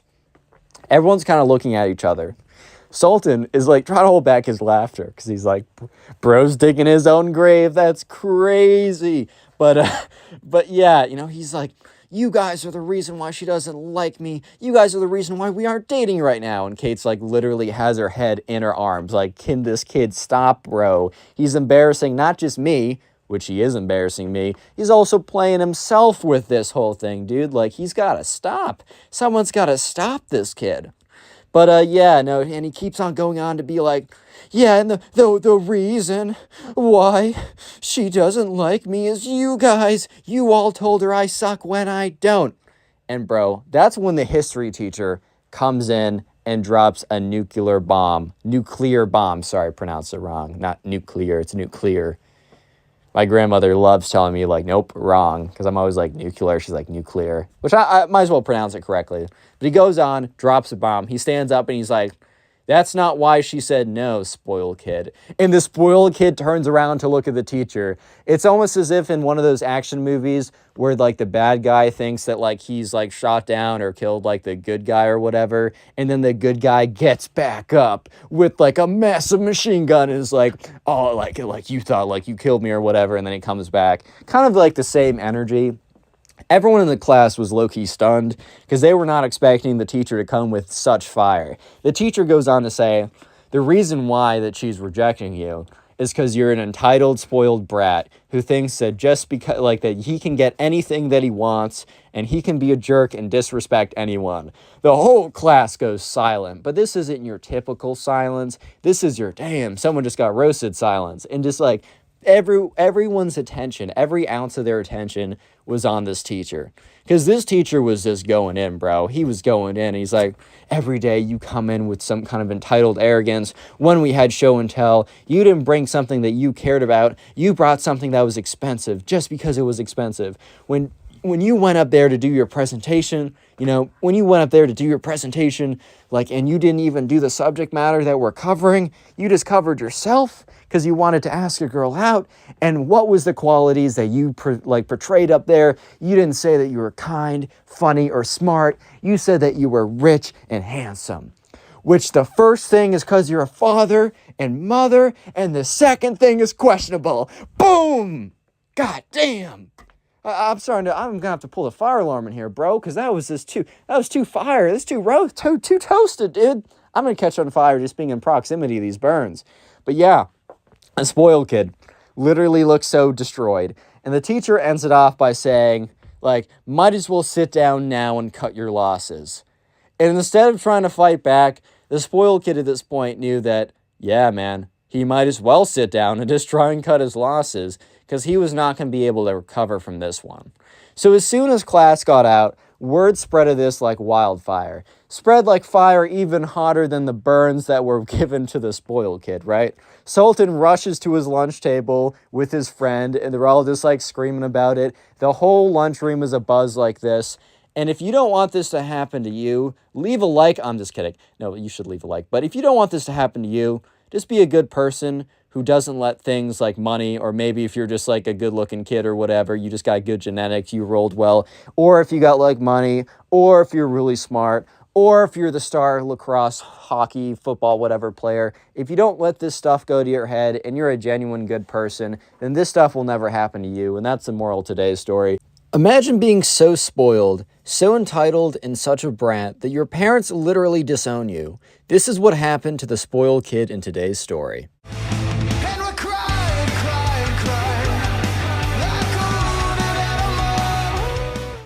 So we're going to call a subscriber who submitted this story Brian. Yes, we're bringing the names back. Don't worry. Anyways, there was a spoiled kid in Brian's life. This is a bit of a longer story. I've been bringing these back. I know you guys enjoy them. But anyways, right, so there's a spoiled kid in Brian's life that was, a very, very interesting character. He was notorious around the neighborhood. So there was like one super nice house in the neighborhood, and obviously the spoiled kid lived there. And, he only lived there like for a third of the year because his parents had like crazy expensive houses all around the world in different countries and different states. But while he was there, while he was in the neighborhood, he was an absolute menace. And the kids really knew him because for the majority of the time, middle school, high school, he lived in the neighborhood during the years of during the time that he'd be going to school. So he was never there during the summer or winter breaks or something like that. But his parents liked the school district, so they sent him to school there. So anyways, the kids in the neighborhood, including the subscriber Brian, just slowly over time got used to him. They were aware of him, and everyone kind of knew his antics. However, as Brian got older, he became kind of more and more aware of, how much money he had access to and kind of the stuff like that. And some people with age, some spoiled kids as they get older, become less spoiled as they kind of become more socially aware of the fact that, in all reality, it was kind of luck-based that you were born into this. So you should really act as if like super grateful and it's fine that you have it. Like at the end of the day, some people have it, some people don't. And if you have it, I feel like as long as you act like, nice enough and you're kind of not showy with it, you don't brag about it, you don't use it, in the wrong way, then I don't really have an issue with you. So some kids, as they get older, they start as little kids who are spoiled and then they kind of, they grow out of it. But others, like this spoiled kid, kind of grew into it in a sense. He was always kind of known as being a bit jerky and a bit like showy, especially when he was just showing off things that he didn't get himself. But it got really bad the older he got. So this is a pretty long story of the road to him getting kicked out from his parents' house and them legally trying to disown him. It's a doozy of a story, but it all starts one night, right? So at this point, the subscriber and his friends are actually done with high school. It is the summer that they graduate. So actually, for once, the spoiled kid is actually staying in the neighborhood for the summer. Maybe later on he's a trip to somewhere else. But for the first time, it is a summer when the spoiled kid is going to be interacting with the other kids. So Brian, the subscriber, is kind of just prepared for whatever is going to be thrown his way. But he's also excited because it's finally, they graduate. They're going off to college. This is going to be the last hurrah he's going to have with his friends who he's known ever since he was a little kid. Most of the people who went to the middle school and the high school, he's known forever, and they live in their neighborhood, so he'd hang out with them all the time. So this was kind of like the last kind of thing. This was the last kind of push before they go off and start their lives or whatever. So this all started one Friday night. And the spoiled kid kind of like pulled up to an event where they were a little kind of gathering, Brian and his friends were having.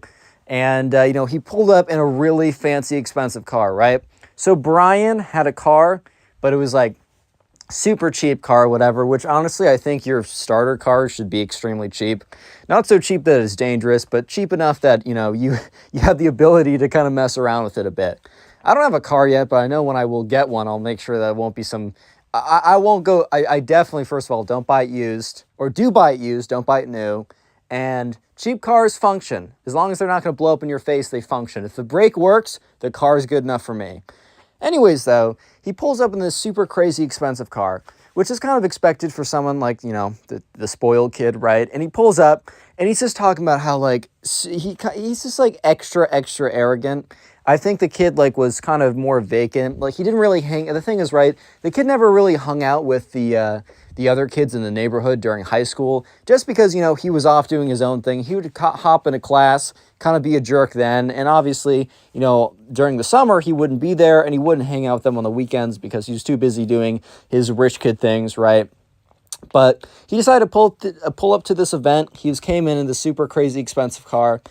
And people are kind of just looking at him as he kind of walks around, kind of being buddy-buddy with everyone as if he was super close friends with them. Brian, the subscriber, and the other people didn't really care too much because, they're not going to be mean to this kid. This kid isn't great, but during this party, right, it was getting a little bit late. This kid was starting to get a little bit drunk.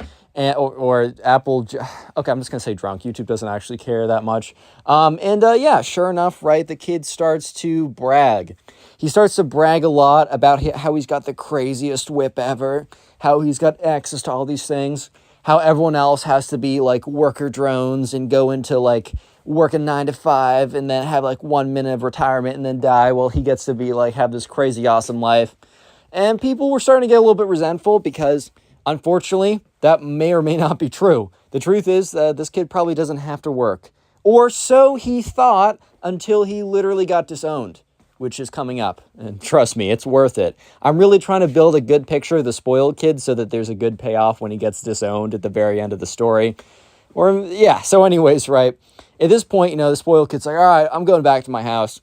And this kid had enough to drink where they were dude, you can't drive. Because, obviously, disclaimer, one of the worst things you can do is, have something to drink and then drive. Get an Uber, stay at a friend's house, or have a DD, okay? Just a little thing from the channel. If I can spread a little bit of good knowledge, I'll do that. But anyways, this kid ignores everyone. No one was able to get his keys. He gets in the car and literally crashes into the first tree. People go over to make sure he's okay. He is miraculously totally fine. But something that isn't totally fine, but is very totaled, is the car. Yeah, completely destroys the car. The car is totaled. It's not a good situation. The spoiled kid actually has to end up calling his parents. His parents drive over. They're very clearly not happy because, their son was, drinking and then got in their car. They're not his car, their car, right? Wrecked it. They're happy that he's okay, but obviously they're not happy about the fact that a $100,000 car is completely totaled. Not going to be great for the insurance, right? So sure enough, right, you might be thinking, okay, well, spoiled kid crashes a car. Does he really get disowned from that? No, no, no. This is a long, long, long list of things that the spoiled kid has done. Because he doesn't stop at totaling one car. The spoiled kid ends up totaling another car. Anyway, so you might be thinking another party and he gets in again. Nope. This is literally the next day. So the next day, the subscriber and his friend is kind of walking around at the mall. And they're kind of walking out to the parking lot. I think they're going to get into their cars to do something else. So it's a subscriber. It's some of the subscriber's friends. And I don't know, something like that. And so sure enough, right, the subscriber, he, is kind of like walking around and he sees a pretty fancy car pull up into the driveway or the parking lot of the mall. And once again, the parking lot of the mall, the car pulls up and actually, instead of going into a parking spot, pulls up, idles behind them, and rolls the window down. Sure enough, it is the spoiled kid.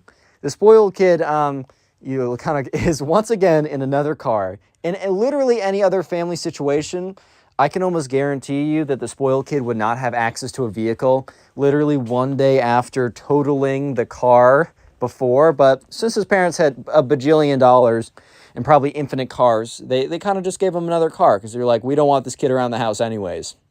So sure enough, the spoiled kid is driving around in his new car, and he kind of like pulls down the window. He's like, "What's good, guys?" And they're like, "Oh, like you got access to another car so fast? Like, that's pretty crazy."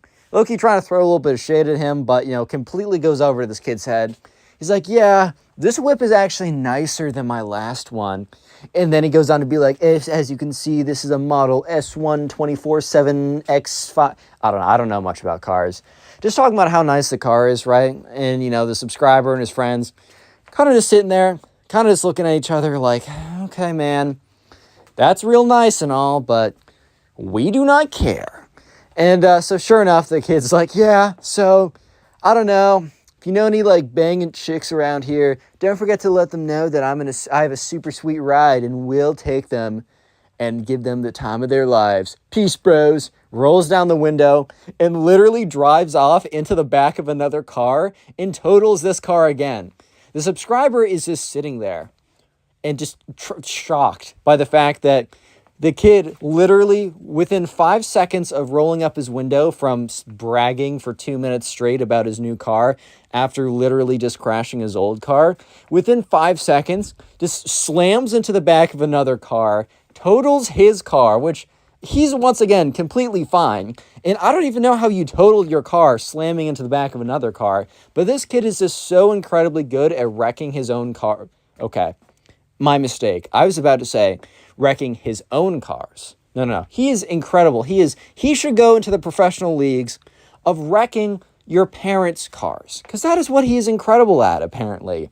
So sure enough, right, spoiled kid gets out. He's like, man, you're in my way. Like, you have to get out of my way. And like the other guy was literally in a parking spot. The guy was still in his car. Thankfully, he was good too. He was parked in a parking spot, and he gets out and he's like, you rear-ended me, but you didn't just rear-end me. You rear-ended me when I was in a parking spot. Like, how am I in your way if I'm in a parking spot?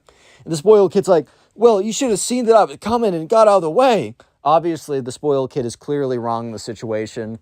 And the spoiled kid calls his parents because when the guy's like, what's your insurance? Like, let's trade insurance or whatever, and starts taking photos. Spoiled kid's like, what's insurance? So he has to call his parents.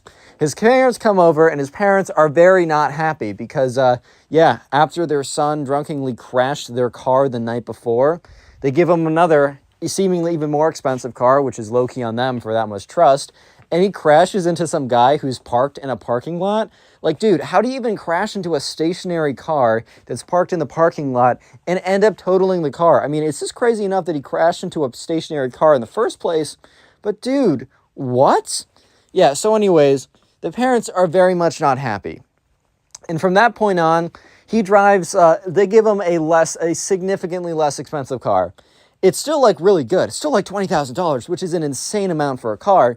But it's nothing that, like, the spoiled kid would want to flex. This spoiled kid would only flex a car that is $100,000 or more, because anything less than $100,000 on a car is a brokey car. Obviously not. Like, as I said earlier, if the brake works, it's a car, in my opinion. But yeah, the spoiled kid would not be flexing his, oh my God, it's only a Tesla. Oh, I'm so poor right now. Yeah, that's the spoiled kid's mentality. So while he was still able to drive around a lot, yeah, he was not able to flex it. However, you might be thinking, oh, the parents disowned him just over, breaking a few cars. Like, sure, the kid's a menace, but really disowning him? Like, kicking him out and all that? No, no, no. The story continues. This kid gets worse. So this kid keeps on showing up to these parties, right? And the thing is, it's not only just these parties. This kid just, appears around the town a ton. And the kid shows up, doesn't flex his car too much, but shows up in his car, just kind of appears places where people are, either that being during the day or at night if there's a party or something. This kid just kind of appears places, which is kind of weird, but they kind of just don't question it. And the thing is though, this kid was super egotistical, and he also was super aggressive. He was kind of crazy, dude. So he would just randomly get into fights with people. And at parties, it was a little bit easier to just be kick the two people out. Even if he just fought someone randomly, I don't know. They'd still kick the person out as well who he fought, which just to mitigate the whole thing, just to cool it down or whatever. So whenever the spoiled kid came up to showed up at a party or something, there was a 1 in 5, there's a 1 in 3 chance that he was going to get kicked out because he tried to fight someone. But the real problem started when he just started fighting people in broad daylight. So yeah, one day at the mall, this was about 1 or 2 weeks after the whole he crashed 2 cars in the span of 24 hours incident, the subscriber was hanging out with a friend at the mall, right? And for some reason, the spoiled kid was just walking around there. And for some reason, this kid had beef with his friend. The subscriber doesn't totally know what his friend did, but his friend after the fact was dude, I think he asked for test answers junior year and I just didn't give it to him. But other than that, I can't think of anything else he'd have beef with me about. So basically the spoiled kid was so petty that he was willing to hold beef with someone because they didn't give him test answers back in junior year. I mean, this is the spoiled kid we're talking about, so it's not I'm wow, blown away or anything. It's kind of expected. But anyways, right, at the same time, so the subscriber and his friend is kind of walking through the mall. The spoiled kid sees him, and the spoiled kid literally just out of nowhere basically jumps on this kid and just starts swinging on him. And it's ridiculous too. And the thing is that's funny is the spoiled kid decided to do this in front of the mall cop. So yeah, the spoiled kid just starts swinging on this kid. This kid obviously isn't gonna it's not obviously not gonna fight back. But he knows that he has a better chance of just kind of trying to avoid the confrontation entirely. So he kind of backs out, especially he sees that there's a mall cop right there. I think, the subscriber's friend had a bit more spatial awareness than the spoiled kid did. Because the spoiled kid probably wouldn't have just charged on him head first if he knew that a mall cop is literally 10 feet away. But sure enough, right, the subscriber, is just watching as this all happens. And the mall cop almost immediately, 25 seconds in, jumps in, breaks them up, and puts the spoiled kid under arrest. I mean, as much as a mall cop really can. He calls the actual police because, this, I don't know. I guess he didn't have a lot to do. And so, he asked the subscriber and his friend to stick around. Eventually, the police show up. The mall cop gives, his eyewitness or whatever. He's interviewed and eventually the parents are called. And the way that the mall cop and the police agree to let this kid go is it's a little shady, but the parents, if they choke up enough money, yeah. So I guess the town they lived in was low-key a little bit corrupt because the cops were telling the parents, look, if you hand us $1,000, this won't go on anyone's records or anything like that. And, the parents were pretty upset about this. And, you might be thinking, okay, crashed a few cars, got in one fight. No, one fight? There's literally 4 to 5 other occurrences that I was told, and I was implied that there was a lot more. But I will quickly run through them. I'm not going to spend too much time on each because that'd be a little ridiculous, right? One time at an ice cream shop, one of the subscriber's friends was getting ice cream when the spoiled kid came in and apparently just didn't like his fit. He said it wasn't drippy enough, so tried to punch him in the face. Once again, the cops are called, and it's the same cops that are around the entire neighborhood or whatever, or the town. So the parents once again have to pay them off $1,000. The next one happens at the movie theater. So the spoiled kid wanted to sit with these 3 guys that went to school with the subscriber and lived in the neighborhood. but there was only 3 like seats left in the row. So the spoiled kid said, I want to sit in between. But the 3 kids sat down, said, hey man, you can sit behind us. So the spoiled kid literally grabs the kid in the middle and like picks him up by the collar of her shirt and like pushes him out, and then starts just like wailing on the kid. Once again, the police come. Once again, another $1,000 down the drain. This kid's insane. Another instance, right? And remember, this kid is only doing it again and again because he genuinely believes no matter what he does, he can get away with anything. I'm just going to tell you one more of these because at some point they all kind of sound the same. But anyways, this literally just happened. They were walking down the street. The spoiled kid saw some kid that he like remembered was like, I don't know, kind of weird in freshman year, but like had totally changed by then, and was like, you're weird in freshman year, and just socks him in the face. Like the most ridiculous stuff ever. Once again, the police come over and they're just like, call up the parents. They're like, do you want to just like Venmo me $1,000 at this point to make it easier? So yeah, a lot of corruption is going down in the city, but at the same time, the thing we're supposed to be focusing on is every single time this happens, the parents are getting more and more and more upset. And apparently every single time this is happening, they are screaming at the kid. It's not as if they're like, okay, then. At the end of the day, they keep paying the fines, which honestly, they probably should have just let their son go to jail for a night or two. Would have been a lot more effective than just getting him out and paying the cops $1,000 and yelling at the spoiled kid, because pretty clearly yelling at the spoiled kid was not functional. And the thing we've made it to that part of the story where I tell you the thing that really drove them over the line to disown the kid and kick him out. So remember, this is accumulation of everything. And if you made it this far into the video, comment spoiled down below. Real quick, we're bringing back the secret word of the day. So anyways, the subscriber has a friend. We're going to call this friend Will. And Will, a night before, was at a party that the spoiled kid was at. And the spoiled kid had a girlfriend. This girlfriend, he like legitimately like flew in from Dubai. Like he messaged some like Instagram model on like, he just like DM'd some Instagram model on Instagram, paid for her flight, said, I'm going to like bring you all these like crazy things or whatever.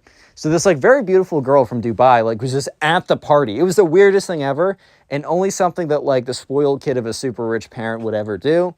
And anyways, since the subscriber's friend Will didn't know who this girl was, he went in and introduced himself. The spoiled kid immediately, since he has a 1-inch weenie, right, just was threatened by this and needed to intervene. So sure enough, the spoiled kid goes up to Will and is like, hey, like, you're trying to steal my girlfriend. By the way, this was not his girlfriend. This was like some kind of like escort type business. Or I don't even know what it was. Like, I genuinely don't even know.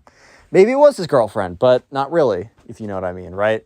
So Will immediately backs off. He's like, all right, man, like, I don't know who this is. I was just introducing myself.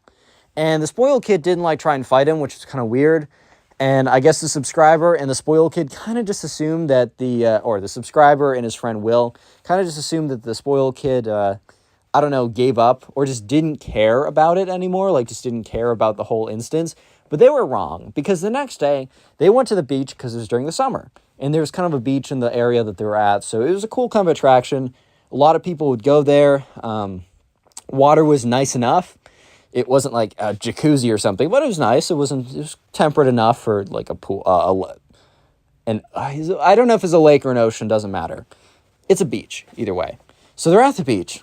And the beach, the lake or ocean is big enough that, boats can be in it. So maybe it is like, maybe they live in a coastal town that's by the ocean. Because the spoiled kid's parents have a boat, and they let him drive around in the boat, which is honestly more productive use of his time than like crashing cars or beating up kids. So especially more after he started to beat up a bunch of kids, they encouraged him to go more and more in the boat. So the subscriber and his friend Will were just kind of like in the water, and that's when they see this boat coming at them. And they're like, okay, that's a little bit weird. And that's when the boat continues to come at them. So the subscriber is like, hey, maybe this guy isn't really paying attention. Let's get out of the water. So they start swimming away, and the boat gets closer and closer, and it's very apparent that they're coming after him. So the subscriber and Will barely make it out of the water before the boat like literally crashes onto land and almost smashes through Will, right? Almost really seriously hurts him. The good thing is, right, the spoiled kid is not a good enough pilot to really aim this thing correctly, but smashes it onto land and goes like right by Will's head. It was a very close call. Obviously, a bunch of the people on the beach were freaking out. Boat was completely ruined. The spoiled kid was yelling at the subscriber and Will like, "You made me crash my boat. That's what you get for talking to my girlfriend." And they're like, "What?" So yeah, once again, the parents are called. And there's like some lifeguards, security officer, police, whatever. It's a whole scene. Everyone has to clear the beach. And the parents come. And for the first time ever, the spoiled kid's parents do not come in a rage. They're not yelling. They're not freaking out. They're just completely silent. They're very calm and collected, which one would think that would mean that they were kind of used to this and they were just like, whatever. But no, actually the opposite. They're done at this point. So comes over and the police officer's like, all right, this is a little bit bigger, so we need a $10,000 fine and we'll clean this all up, right? And the parents will say no.